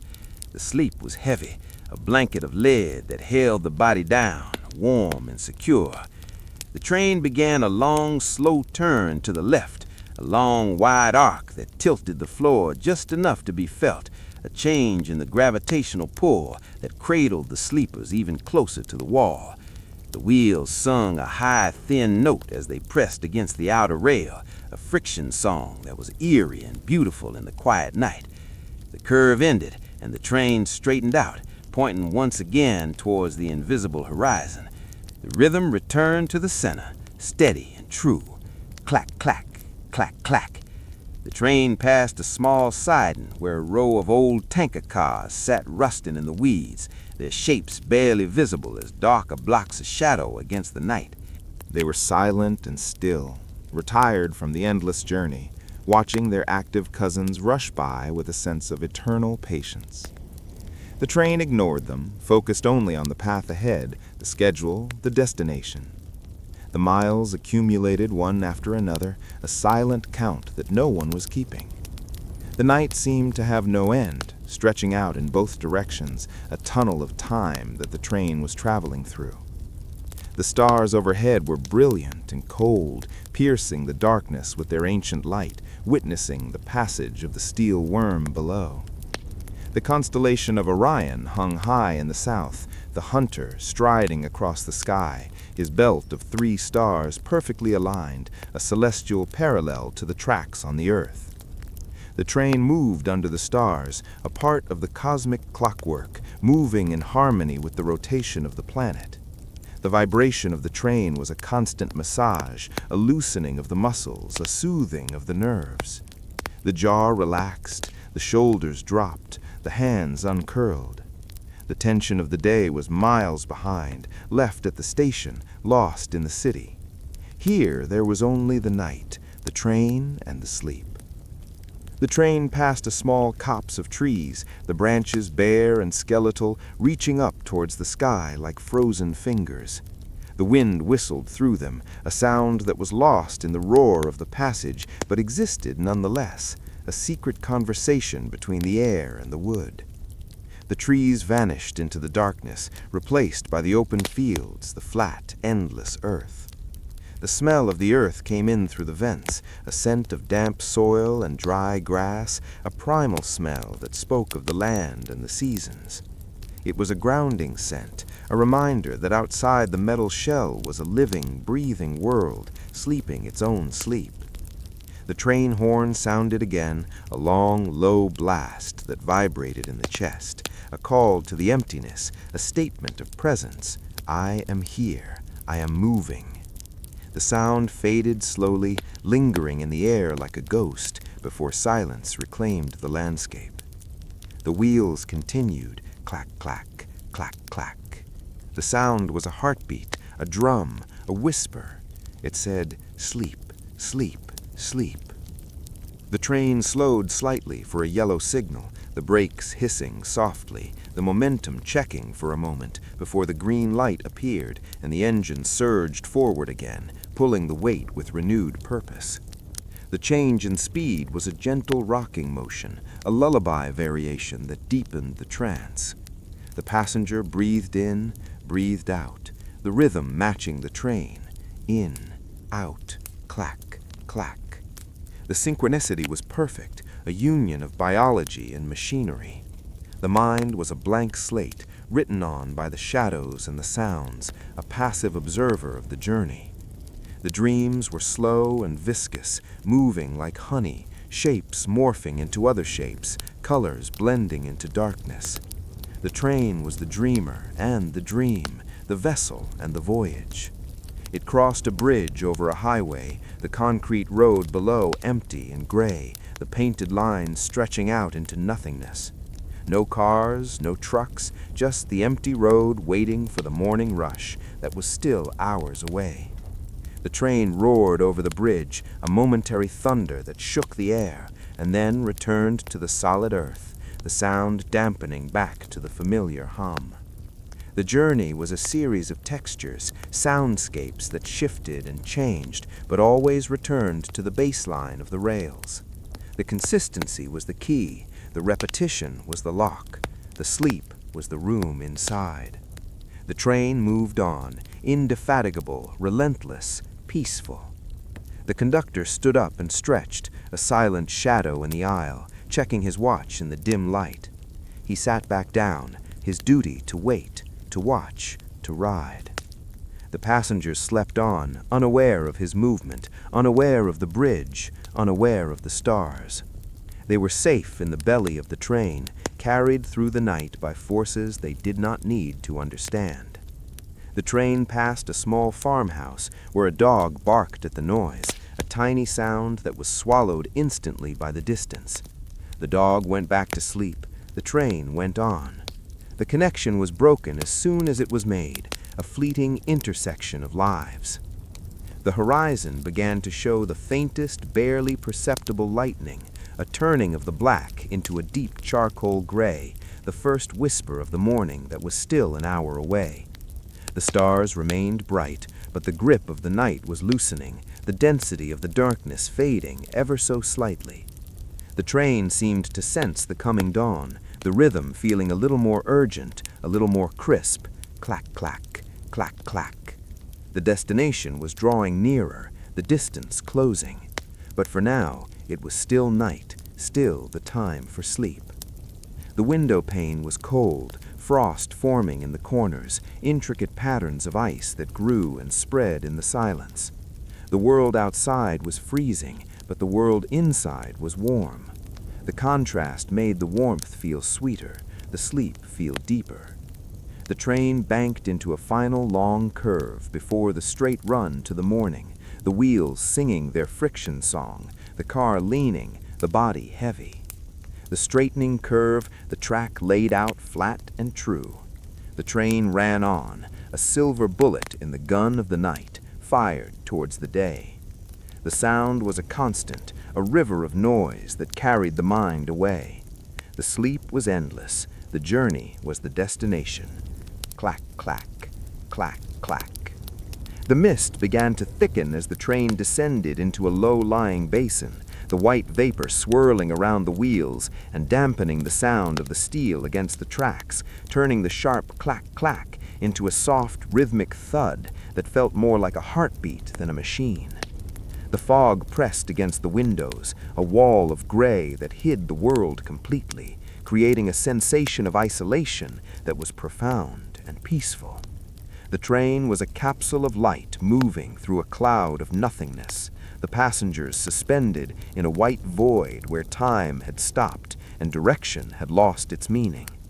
The condensation on the glass turned into small rivulets that ran down the pane, joining together and separating again in a slow, mesmerizing dance that could be watched for hours without a single thought crossing the mind. The interior of the car was silent, except for the hushed rush of the air conditioning, which maintained a perfect, steady temperature, a stark contrast to the damp, cold world outside. The conductor had not moved from his seat, his presence a fixed point in the shifting atmosphere of the night. The train slowed slightly as it crossed an old wooden trestle bridge over a marsh, the sound of the wheels changing to a hollow rumble that vibrated through the floorboards, a deep, soothing bass note that resonated in the chest. The water below was invisible in the fog, but its presence could be felt, a damp, heavy stillness that rose up to meet the train. The bridge ended, and the solid ground returned, the rhythm sharpening back to the familiar cadence, clack, clack, clack, clack. The train picked up speed again, pushing through the mist with a gentle determination, the engine far ahead cutting a path through the vapor. The fog began to thin as the elevation rose, the gray wall breaking apart to reveal the moon once more, lower now in the sky, a pale ghost of itself, fading as the night wore on. The fields reappeared, vast and empty, stretching out to the horizon in every direction, a landscape of shadow and silence. The train passed a lonely intersection where a single street lamp cast a yellow pool of light on the wet asphalt, a circle of brightness in the sea of dark. No cars, no trucks, just the empty road waiting for the morning rush that was still hours away. The train roared over the bridge, a momentary thunder that shook the air, and then returned to the solid earth, the sound dampening back to the familiar hum. The journey was a series of textures, soundscapes that shifted and changed, but always returned to the baseline of the rails. The consistency was the key, the repetition was the lock, the sleep was the room inside. The train moved on, indefatigable, relentless, peaceful. The conductor stood up and stretched, a silent shadow in the aisle, checking his watch in the dim light. He sat back down, his duty to wait, to watch, to ride. The passengers slept on, unaware of his movement, unaware of the bridge, unaware of the stars. They were safe in the belly of the train, carried through the night by forces they did not need to understand. The train passed a farmhouse where a dog barked at the noise, a tiny sound that was swallowed instantly by the distance. The dog went back to sleep. The train went on. The connection was broken as soon as it was made, a fleeting intersection of lives. The horizon began to show the faintest, barely perceptible lightening, a turning of the black into a deep charcoal gray, the first whisper of the morning that was still an hour away. The stars remained bright, but the grip of the night was loosening, the density of the darkness fading ever so slightly. The train seemed to sense the coming dawn, the rhythm feeling a little more urgent, a little more crisp, clack, clack, clack, clack. The destination was drawing nearer, the distance closing. But for now, it was still night, still the time for sleep. The rhythm of the wheels was hypnotic, a repetitive mantra that cleared the mind of all clutter. Clack, clack, clack, clack. It was a sound that promised safety, a sound that promised progress, a sound that asked for nothing but surrender. The passengers obeyed, their sleep deepening, their bodies heavy and relaxed. The head of the man in the front row had tilted back against the headrest, his mouth slightly open, his breathing slow and even. The woman across the aisle was curled under a blanket, only the top of her head visible, a bundle of warmth and rest. The train was a nursery, rocking its charges to sleep as it carried them across the continent. The landscape outside began to change subtly, the flat plains giving way to gentle rolling hills that rose and fell like the waves of a solidified ocean. The train navigated the contours of the land with grace, banking into the curves, leveling out on the straights, the motion fluid and continuous. The stars were beginning to fade, not yet gone, but losing their brilliance as the atmosphere shifted towards morning, a change that was felt rather than seen. The darkness was turning from black to a deep charcoal, the edges of the world becoming slightly more defined. A silo appeared on the horizon, a tall, dark cylinder standing guard over a sleeping farm. It passed by in silence, a monument to agriculture, and then was gone. The train passed a row of trees that acted as a windbreak, their branches moving in the breeze, a silent waving to the passing express. The sound of the wind was a soft whistle that played around the doors of the vestibule, a high, thin note that harmonized with the low rumble of the wheels. The combination was a lullaby, a symphony of white noise that wrapped the mind in cotton wool. The train crossed a switch track, the wheels stuttering for a moment, clack, clack, clack, before finding the rhythm again. The disruption was minor, a ripple in the smooth surface of the journey. The engine hummed its constant note of power, a vibration that traveled through the steel couplings and into the frame of the car, a physical reminder of the energy that was pulling the train forward. The miles clicked by, uncounted, unobserved. The journey was not about the destination, it was about the space between, the time when nothing was required, nothing was expected. The passenger shifted in the seat, seeking a cooler spot on the pillow, finding it, and sinking back into the depths of rest. The dreams were soft and vague, colors without shapes, sounds without sources. The train was the only reality, a moving island in a stationary world. The window glass was cold to the touch, transmitting the chill of the night air, but the cabin remained warm, a bubble of comfort. The train passed a small industrial yard, a collection of metal sheds and parked trucks, all dark and silent. A security light buzzed with a bluish tint, casting harsh shadows on the gravel. The yard was a still life of industry, paused for the night, waiting for the workers to return. The train moved past it without slowing, indifferent to the static world. The rhythm of the rails was the only clock that mattered, ticking off the distance in steady increments. Clack, clack, clack, clack. The sound was a heartbeat, slow and strong. The horizon to the east was showing the faintest hint of a line, a separation between earth and sky that had not been there an hour ago. The dawn was coming, but it was still far off, a promise on the edge of the world. For now, the night still held dominion, a benevolent ruler that demanded rest. The train continued its path, a silver needle threading through the dark. The vibration of the floor was soothing, a continuous massage that relaxed the muscles and calmed the nerves. The mind drifted, floating on the sound, carried along by the momentum. There was no need to think, no need to plan, no need to do anything but be. The train took care of everything, the speed, the direction, the safety. The passenger was free to let go, to fall into the abyss of sleep, to be carried away. The sound of the wheels was a constant friend, a familiar voice in the dark. Clack, clack, clack, clack.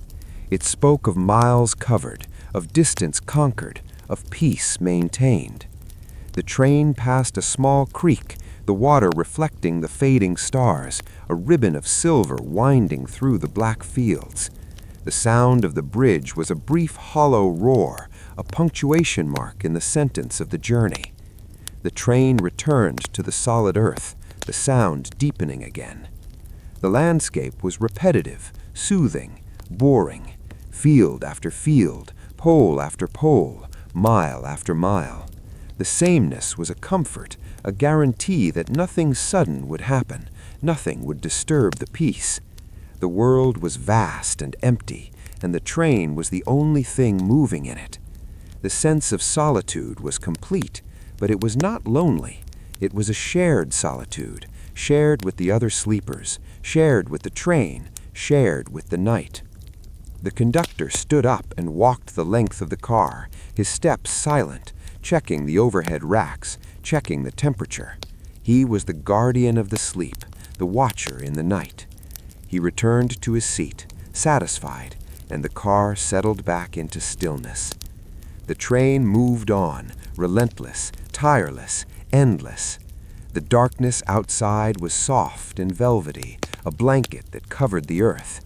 The light inside was dim and golden, a sanctuary against the cold. The contrast was perfect, a balance of elements that induced a deep trance-like state. The breathing of the passengers was a collective rhythm, a slow rising and falling that matched the sway of the car.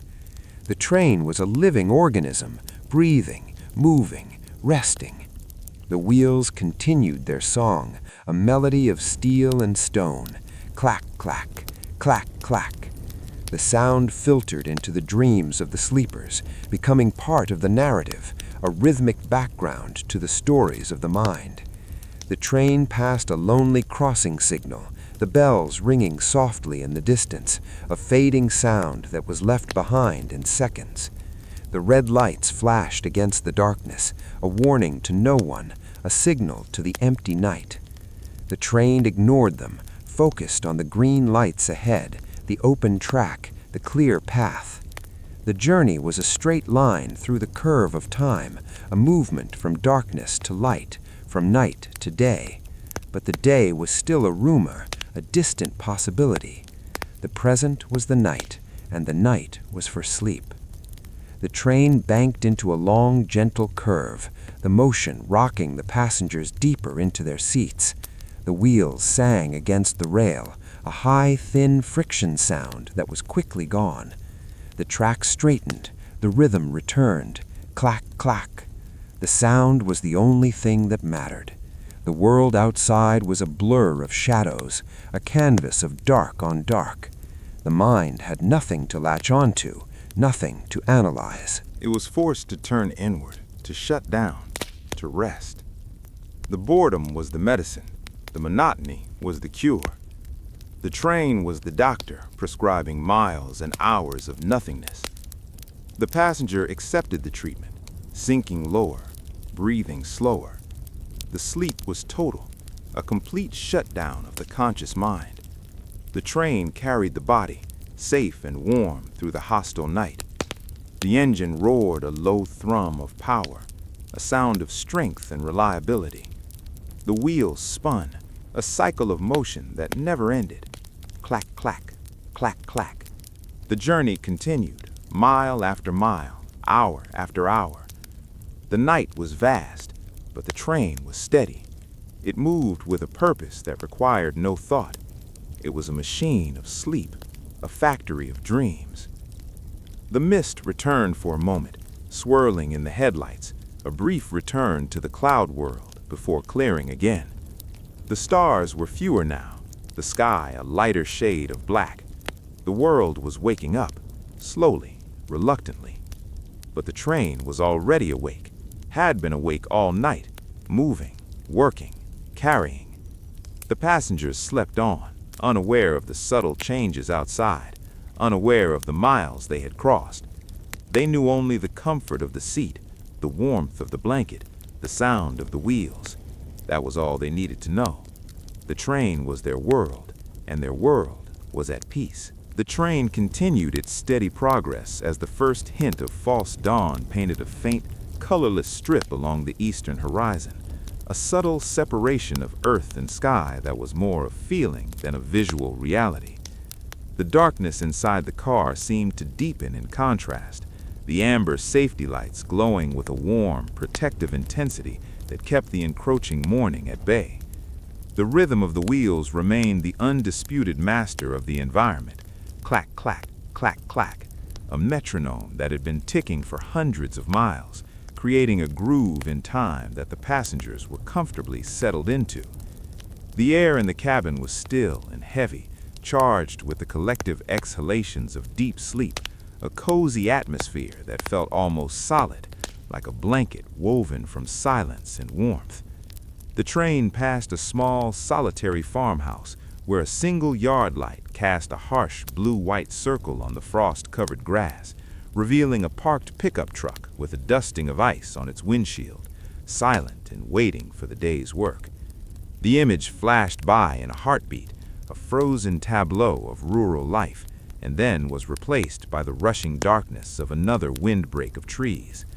The trees were shadowy giants, their bare branches interlocking like fingers against the brightening sky, creating a complex web of silhouettes that moved and shifted with the motion of the train. The sound of the wind rushing past the carriage was a constant, soft roar, a layer of white noise that filled every gap in the auditory landscape, smoothing over the sharp edges of the wheel sounds and creating a sonic cocoon that was incredibly soothing. The vibration of the floorboards was a continuous, low-frequency hum that resonated deep in the body, relaxing muscles that didn't even know they were tense, loosening the grip of the conscious mind on the physical world.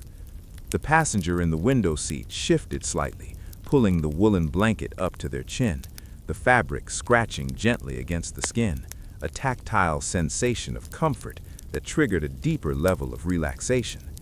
The window pane was radiating a profound cold now, the glass icy to the touch, a thin barrier against the freezing temperatures outside, making the warmth inside feel even more precious and secure. The train banked into a long, sweeping curve to the right, the centrifugal force pressing the passengers gently into the corners of their seats, a feeling of being held and supported by the momentum itself.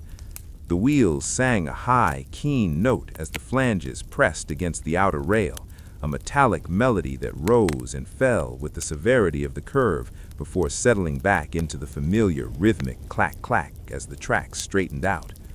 The landscape began to reveal itself in grayscale, the flat fields of corn stubble stretching out endlessly, textured like a rough carpet, broken only by the occasional drainage ditch or fence line. The world was vast and empty, a silent stage waiting for the sun to rise, but for now it belonged to the train and the shadows. A small herd of deer stood near the edge of a field, their heads raised, ears twitching as they watched the steel leviathan thunder past, their eyes reflecting the light of the train for a split second before they turned and bounded away into the gloom, silent ghosts of the prairie. The train moved on, indifferent to the life it disturbed, focused solely on the parallel lines of steel that guided it forward. The conductor, now fully awake, stood at the end of the aisle, a silhouette against the door window, watching the track recede behind them. He checked his pocket watch, a gold disc that caught the dim light, nodded to himself and sat back down, his duty a quiet vigil over the sleeping cargo. The sound of the engine was a distant, powerful thrum, a reassuring reminder of the energy that was propelling them through the night, a force that required no effort from the passengers, allowing them to remain passive and at peace. The train crossed a steel girder bridge over a wide, slow-moving river, the sound of the crossing exploding into a hollow, booming roar that echoed off the water and the metal structure, a sudden crescendo of noise that vibrated the entire car, before cutting off abruptly as the train returned to the solid earth bank. The river below was a ribbon of gunmetal gray, reflecting the lightening sky, moving silently towards the sea, a liquid counterpart to the steel river of the tracks. The train passed a grain elevator, a massive concrete structure that loomed out of the twilight like a fortress, its silos towering over the track, silent and imposing. It was a cathedral of the plains, a monument to the harvest, standing watch over the empty miles. The train slipped past its shadow, tiny in comparison, a fleeting moment of movement against the static grandeur of the concrete. The horizon was now definitely lighter, a band of pale slate gray pushing up against the black, the stars above beginning to wink out one by one, surrendering to the approaching day. But the sun was still hidden, the world still suspended in the gray hour, the time of dreams and quiet. The rhythm of the wheels seemed to soften as the air warmed slightly with the coming morning, or perhaps the ears had just become so accustomed to the sound that it was fading into the background of perception. Clack, clack, clack, clack. It was the heartbeat of the journey, steady, reliable, eternal. The passenger's breathing was slow and deep, a rhythm of inhale and exhale that matched the cadence of the train. The mind was a still pool, reflecting nothing, thinking nothing, just existing in the moment of comfort and rest. The train passed a small town that was just beginning to stir, a light coming on in a kitchen window here and there, a wisp of smoke rising from a chimney, a car moving slowly down Main Street with its headlights on. It was a glimpse of another world, a world of schedules and breakfasts and work, a world that the passengers were happily separated from by the speed of the train and the depth of their sleep. The town vanished behind a hill, and the open country returned, the solitude re-established. The train climbed a gentle rise, the engine deepening its tone, the sensation of gravity increasing slightly, pressing the body into the seat.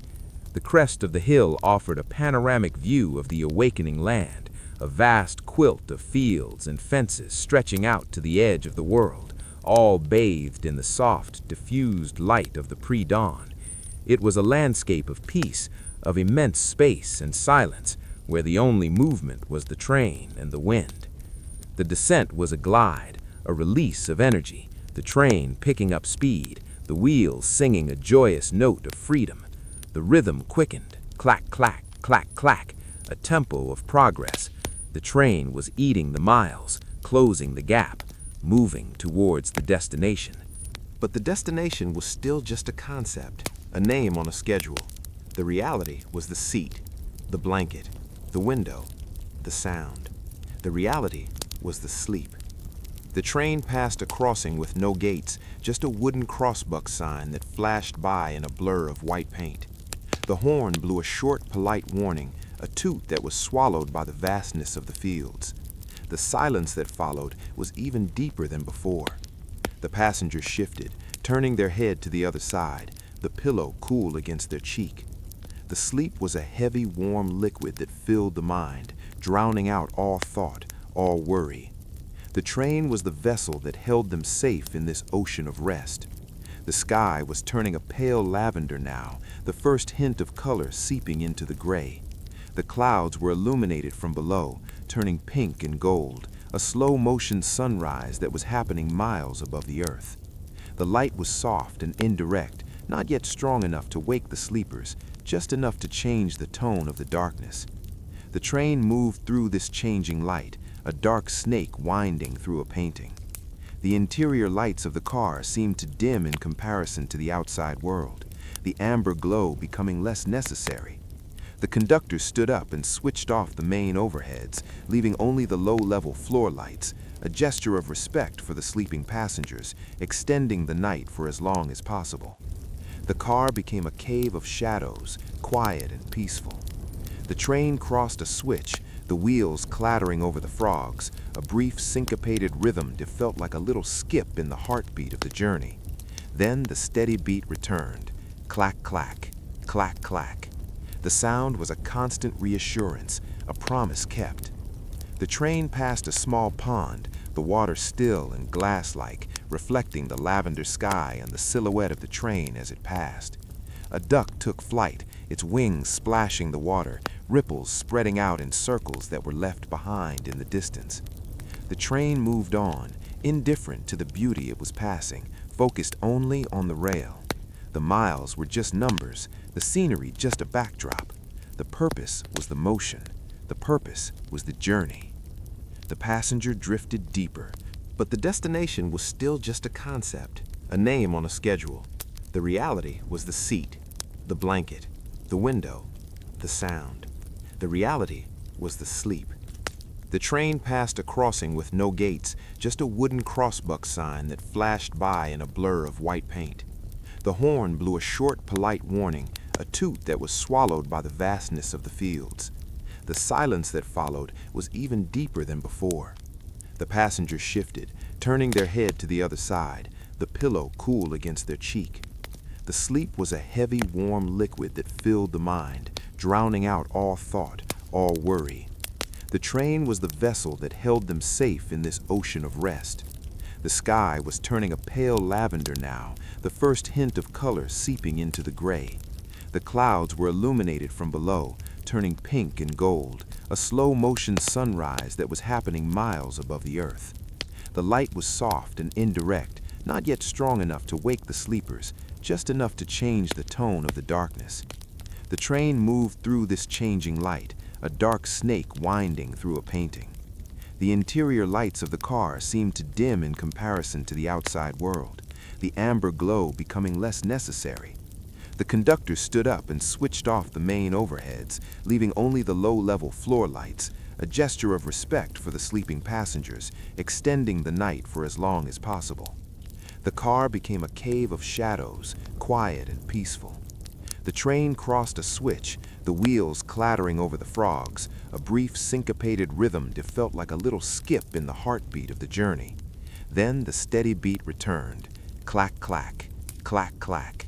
The sound was a constant reassurance, a promise kept. The train passed a small pond, the water still and glass-like, reflecting the lavender sky and the silhouette of the train as it passed. A duck took flight, its wings splashing the water, ripples spreading out in circles that were left behind in the distance. The train moved on, indifferent to the beauty it was passing, focused only on the rail. The miles were just numbers, the scenery just a backdrop. The purpose was the motion. The purpose was the journey. The passenger drifted deeper, the conscious mind completely disengaged, the subconscious floating on the rhythm. Images from the day before merged with the landscape outside, creating a dream world where the train was flying, where the fields were oceans, where the destination was a star. The sleep was restorative, healing, deep. The train was the guardian of this sleep, the protector of the dream. The sun was close now, the horizon burning with a line of fire, but the sun itself was still below the rim of the earth.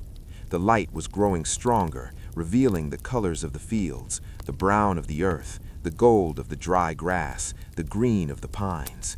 The world was coming back to life, color by color, shape by shape.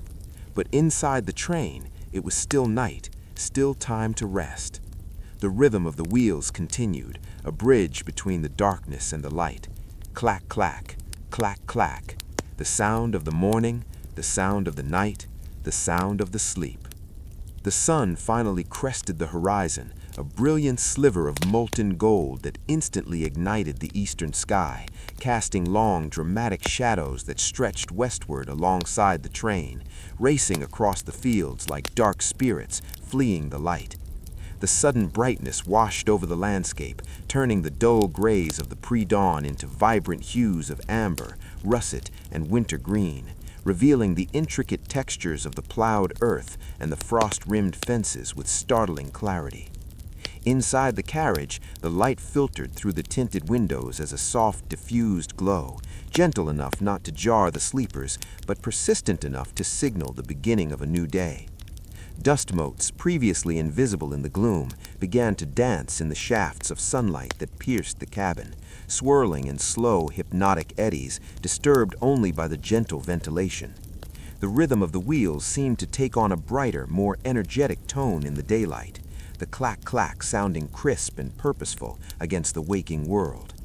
The train passed a small rural town, the houses now clearly visible with their painted sidings and neat yards, smoke curling lazily from chimneys, a school bus waiting at a corner with its red lights flashing, a mail carrier truck starting its rounds. It was a scene of morning routine, of life beginning its daily cycle, observed from the detached, moving vantage point of the train. The passengers remained largely undisturbed, the depth of their slumber protected by the rhythmic motion and the comfortable warmth of the seats.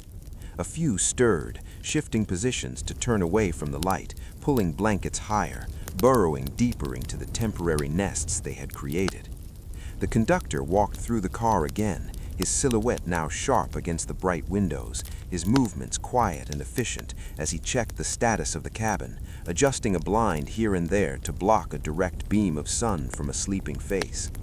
The train crossed a high embankment, offering a view of a sprawling valley floor covered in a patchwork of farmland, the irrigation circles visible as giant geometric shapes, the straight lines of the roads cutting through the organic curves of the creeks and hills.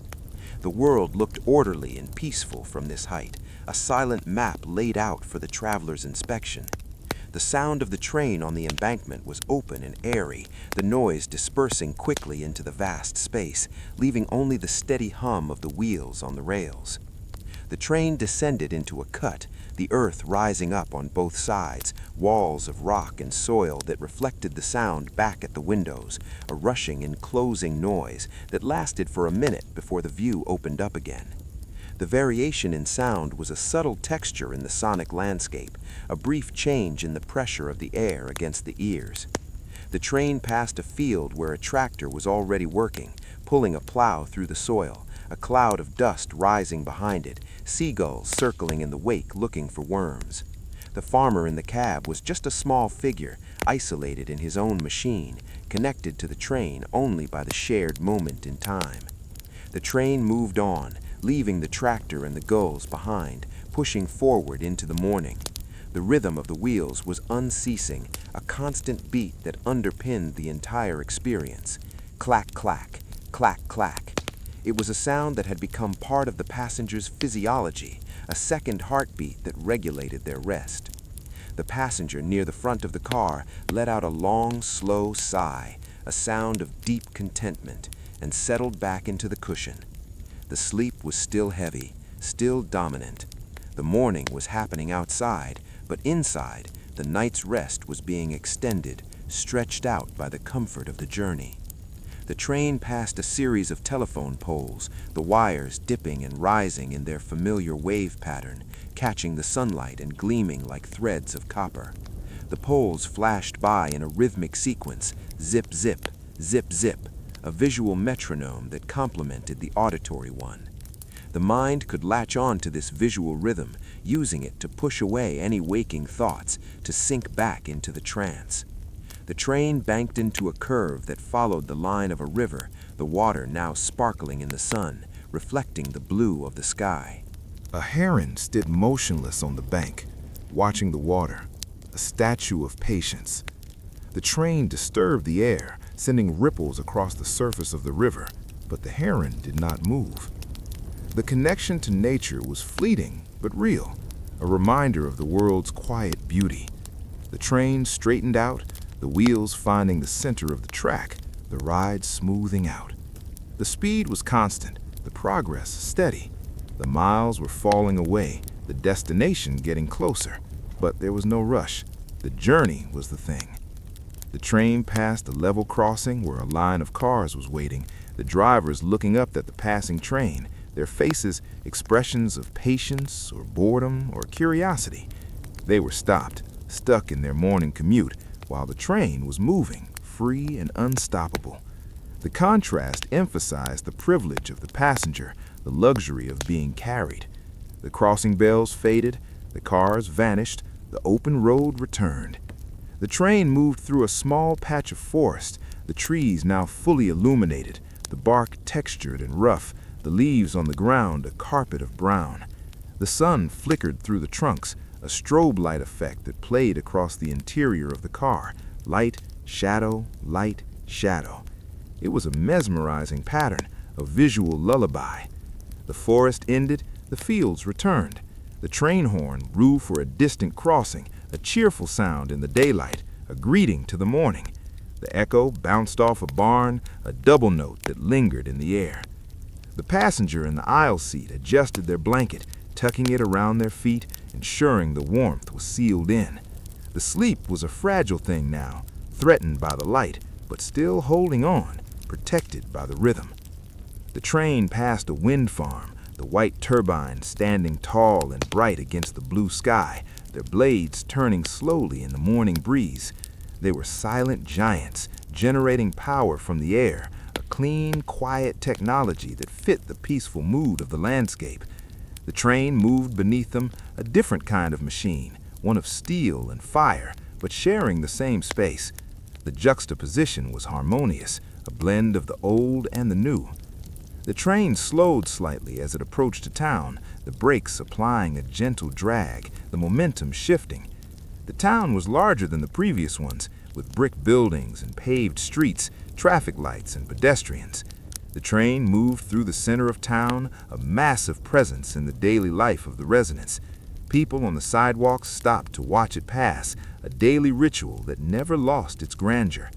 The train cleared the town, picking up speed again, the engine roaring its approval. The open country was a relief, a return to the solitude. The rhythm reasserted itself, clack, clack, clack, clack, the sound of freedom, the sound of peace. The sun was higher now, the light stronger, but the angle was still low enough to cast long shadows. The world was fully awake, but the passengers were still drifting, caught in the net of sleep woven by the train. The journey continued, a seamless flow of motion and time. The train was a time machine, suspending the present, holding the world at bay. The passengers were the time travelers, floating in a bubble of rest. The rails were the timeline, stretching out into the future. The destination was just a point on the line, inevitable but distant. The moment was everything, The comfort was absolute. The sleep was deep. The train moved on, mile after mile, into the bright, boring, beautiful morning. The sun climbed steadily higher into the vast azure dome of the sky, burning off the last lingering wisps of morning mist that clung to the low-lying hollows of the fields, revealing the landscape in sharp, high-definition relief. The light was no longer the soft, tentative glow of dawn, but a clear, assertive brilliance that bathed the world in warmth and color, turning the dry winter grass into a sea of pale gold and the distant silos into gleaming pillars of silver. Inside the train, the atmosphere had shifted subtly from the heavy, unconscious silence of deep night to a lighter, more drifting state of rest, a collective dozing where the mind hovered pleasantly on the border of wakefulness without any desire to cross over. The rhythmic clack-clack, clack-clack of the wheels remained the dominant sensory input, a constant, reassuring percussion that anchored the passengers in their state of relaxation, preventing the intrusion of active thought. The train passed a large, sprawling ranch where a herd of Black Angus cattle grazed near the tracks, their heads down, tails flicking lazily, undisturbed by the thunderous passage of the steel cars. A lone cowboy on a chestnut horse sat watching the herd, tipping his hat slightly as the train rushed by, a timeless gesture of connection between two different worlds of travel. The image was framed perfectly by the window for a split second, a postcard of the American West, before vanishing into the slipstream. The vibration of the carriage was a steady, soothing massage, a hum that traveled up through the floor and into the seats, loosening stiff muscles and encouraging the body to remain limp and heavy. The air conditioning hummed a low counterpoint to the wheels, a white noise that scrubbed the acoustic environment clean of any jarring sounds. The train crossed a long, low concrete bridge over a dry riverbed, the sound of the wheels changing to a crisp, hollow ring that echoed sharply against the hard surfaces, a brief variation in the sonic texture that served only to emphasize the return to the softer, muffled thrum of the ballast and ties. Dust devils swirled in the distance, small tornadoes of grit and dry leaves dancing across the open fields, driven by the rising heat of the day. They spun and collapsed in silence, visual echoes of the wind that buffeted the train. The passenger in the window seat shifted, turning their face away from the direct sunlight, pressing their cheek into the cool fabric of the headrest, their breathing remaining slow and deep. The desire to sleep was still stronger than the call of the day, a testament to the hypnotic power of the journey. The train began a gradual ascent up a long, gentle incline, the engine note deepening to a throaty growl, a sound of immense power contained and applied with precision. The sensation of gravity increased slightly, a gentle pressure that pushed the back firmly into the seat, a feeling of being carried and supported. The speed remained constant, the train eating up the gradient with effortless strength. The crest of the rise revealed a plateau that stretched out to the horizon, a flat table of land under an immense sky. The train leveled out, the engine note dropping back to a contented hum, the sense of effort vanishing. The world up here felt closer to the sky, the air thinner and clearer. The train moved across the plateau like a ship on a calm ocean, leaving a wake of disturbed air and silence behind. A hawk circled high above, a tiny speck against the blue, riding the thermals, watching the train with keen predator eyes. The bird and the machine were the only moving things in the vast stillness. The train passed a section of track where maintenance workers stood aside, leaning on their shovels and tools, waving as the cars flashed by. Their orange vests were bright spots of color in the landscape, their faces blurred by speed. They were the caretakers of the rhythm, the ones who ensured the smoothness of the ride. The train honored their work by passing smoothly, without a bump or a jar. The rails were singing today, a clear, high-pitched hum that indicated perfect alignment. The sound was a pleasure to hear, a song of engineering and precision. The passenger closed their eyes again, letting the red glow of the sun through their eyelids fade into darkness, letting the mind drift back down into the warm, fuzzy depths of a nap. The train passed a small airport, a grass strip with a windsock hanging limp in the still air. A small single-engine plane sat tied down near a hangar, grounded and silent. The train was the superior traveler today, moving while others stood still. The journey continued, mile after mile, the rhythm unbroken. Clack, clack, clack, clack.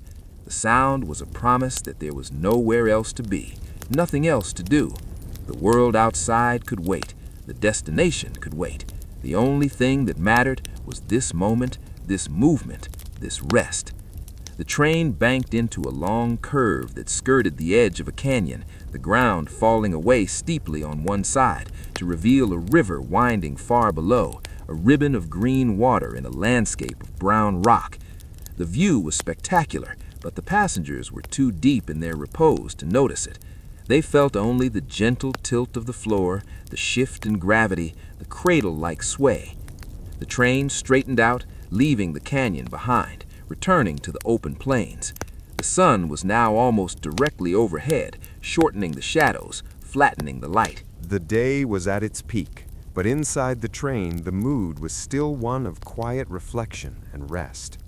The shade on the window had been pulled down halfway, creating a cool, dim environment that defied the noon sun.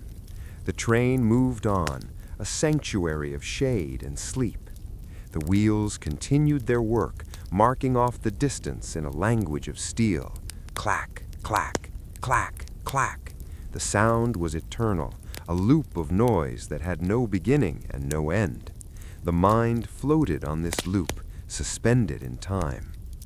The train passed a ghost town, a collection of crumbling wooden buildings that had once been a thriving community. The windows were empty eyes, the roofs sagging, the streets overgrown with weeds. It was a reminder of the impermanence of things, of the way time moved on. But the train was permanent, a constant force that defied decay. It moved through the ruins without pausing, a symbol of life and continuity. The passengers sighed in their sleep, a small sound of peace. The train carried them on, past the past, towards the future. The miles accumulated, a silent tally. The journey was a meditation, a long, slow breath. The train was the mantra. Clack, clack, clack, clack. The sound of the earth turning, the sound of the soul resting. The train moved on, endless, boring, beautiful. The train began its slow and rhythmic journey out of the station, leaving behind the faint hum of the city, which gradually faded into the soft whispering of the wind against the metal exterior of the carriage. The wheels turned with a steady and hypnotic cadence, creating a sound that resonated through the floorboards and into the plush velvet seats where passengers sat with heavy eyelids, staring out at the expansive landscape that was slowly revealing itself under the gentle light of a late afternoon sun. The sky was a vast canvas of pale blue, stretching endlessly in every direction, only interrupted occasionally by wisps of white clouds that drifted lazily without any urgency or destination, matching the slow tempo of the train itself as it made its way across the great American plains, where the horizon seemed to be an infinite line dividing the earth from the heavens. The tall grass swayed in unison, bowing gently to the breeze that rolled over the hills like a soft, invisible blanket, covering the earth in a layer of tranquility. The scenery was remarkably consistent, offering a soothing repetition of green and gold hues that blended together as the train picked up a fraction of speed, though never enough to disturb the tranquility of the moment. Fields of wheat stretched out as far as the eye could see, creating a golden ocean that rippled softly under the sunlight. Every now and then a wooden fence post would pass by, counting off the miles in a silent, steady rhythm. One post, then another, spaced out with perfect regularity, marking the boundaries of farms that lay quiet and still in the drowsy afternoon warmth. Inside the cabin, the air was cool and still, smelling faintly of old paper and polished wood, a comforting scent that invited a sense of relaxation and deep rest. The sound of the engine was nothing more than a distant low hum, a background vibration that served to ground the senses while the mind was free to wander or to simply shut down and rest. The window glass was cool to the touch and offered a reflection of the passing world, a moving painting of simplicity and peace, where nothing sudden happened and nothing demanded attention, allowing the observer to simply be present in the flow of time, without the need to act or think or worry. As the train continued its path westward, the sun began its very slow descent, casting longer shadows across the fields, turning the golden wheat into shades of amber and bronze. The light was softening and becoming warmer, easing the eyes and signaling the approach of evening, although night was still hours away. The transition was so gradual that it was almost imperceptible, like the movement of the hour hand on a clock, which moves but is never seen moving. The telephone poles alongside the tracks dipped and rose with the wires connecting them, creating a mesmerizing wave pattern that rose and fell in a loop that could be watched for hours without ever changing its essential nature. A bird occasionally flew parallel to the train, its wings beating in a slow, steady rhythm before it veered off toward a distant cluster of trees that stood like silent sentinels in the middle of the vast openness. The trees were oaks and maples, their leaves rustling softly, a sound that could not be heard over the train but could be imagined, a sound of dry leaves brushing against one another in a hushed conversation that had been going on for years and would continue for years to come. The train crossed a small wooden bridge, the sound of the wheels changing momentarily to a hollower, deeper tone before returning to the familiar clack of the solid ground. This brief variation only served to highlight the consistency of the journey and the reliability of the motion. The water in the creek below was slow-moving, reflecting the sky and the reeds that grew along the muddy banks, where a single turtle might be sitting on a log, motionless, soaking up the last rays of the sun, completely undisturbed by the passing steel giant. The interior of the train car was dimming slightly as the angle of the sun shifted, and dust motes danced in the shafts of light that pierced through the windows, swirling in slow, chaotic orbits that were strangely calming to watch. Each tiny particle suspended in the air drifted aimlessly, eventually settling on the armrest or the floor, only to be stirred up again by a shifting passenger or a sigh. The rhythm of the rails seemed to synchronize with the breathing of the passengers, slow and deep, in and out, inhaling the calm, exhaling the tension, leaving only a heaviness in the limbs and a softness in the mind. The landscape outside began to feature rolling hills, gentle mounds of earth that rose and fell with the grace of a sleeping giant's chest, covered in a patchwork of green grass and brown earth, quiet and undisturbed. The train rounded a long, slow curve, the wheels screeching ever so faintly, a high-pitched sound that was quickly absorbed by the vastness of the plains. Then the track straightened out again, pointing directly toward the horizon, a silver ribbon laid out on the ground, guiding the travelers toward a destination that felt irrelevant because the journey itself was the state of being, simply moving forward without effort, carried by a force greater than oneself across a land that was ancient and indifferent and peaceful.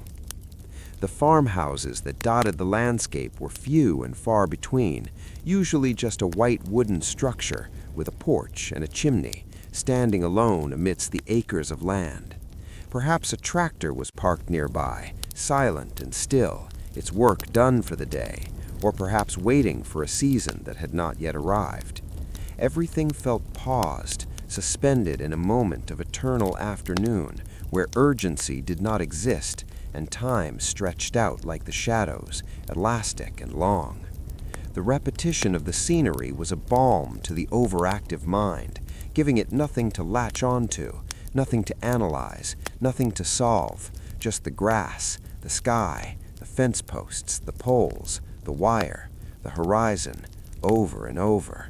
It was a visual mantra that whispered, "Sleep, sleep, sleep." The vibration of the seat was a gentle massage for the back and legs, a constant reminder of the motion that required no energy from the passenger, allowing the muscles to loosen up and the tension to melt away into the upholstery. The train passed a small town, but did not stop, the buildings merely flashing by as shapes of brick and wood. A general store, a post office, a gas station, all devoid of people or activity, as if the town itself was napping, waiting for the sunset to wake it up, or perhaps it would sleep right through the night. The crossing signal dinged rhythmically, a sound that faded as quickly as it arrived, replaced once again by the steady sound of the wheels on the rails, the sound of continuity and endurance. The sun was now touching the tops of the distant hills, painting the underbelly of the clouds in shades of pink and lavender, a soft bruise upon the sky that darkened gently as the minutes ticked by. The light inside the carriage became golden and hazy, a twilight atmosphere that encouraged silence and closing of the eyes. The conductor walked through the car, checking tickets with a quiet nod, his footsteps barely audible on the carpeted aisle, a presence that was reassuring but unobtrusive. He moved like a shadow, part of the ritual of the journey, ensuring that everything was in order, that the world was safe and structured, and that the passengers could let go of their vigilance.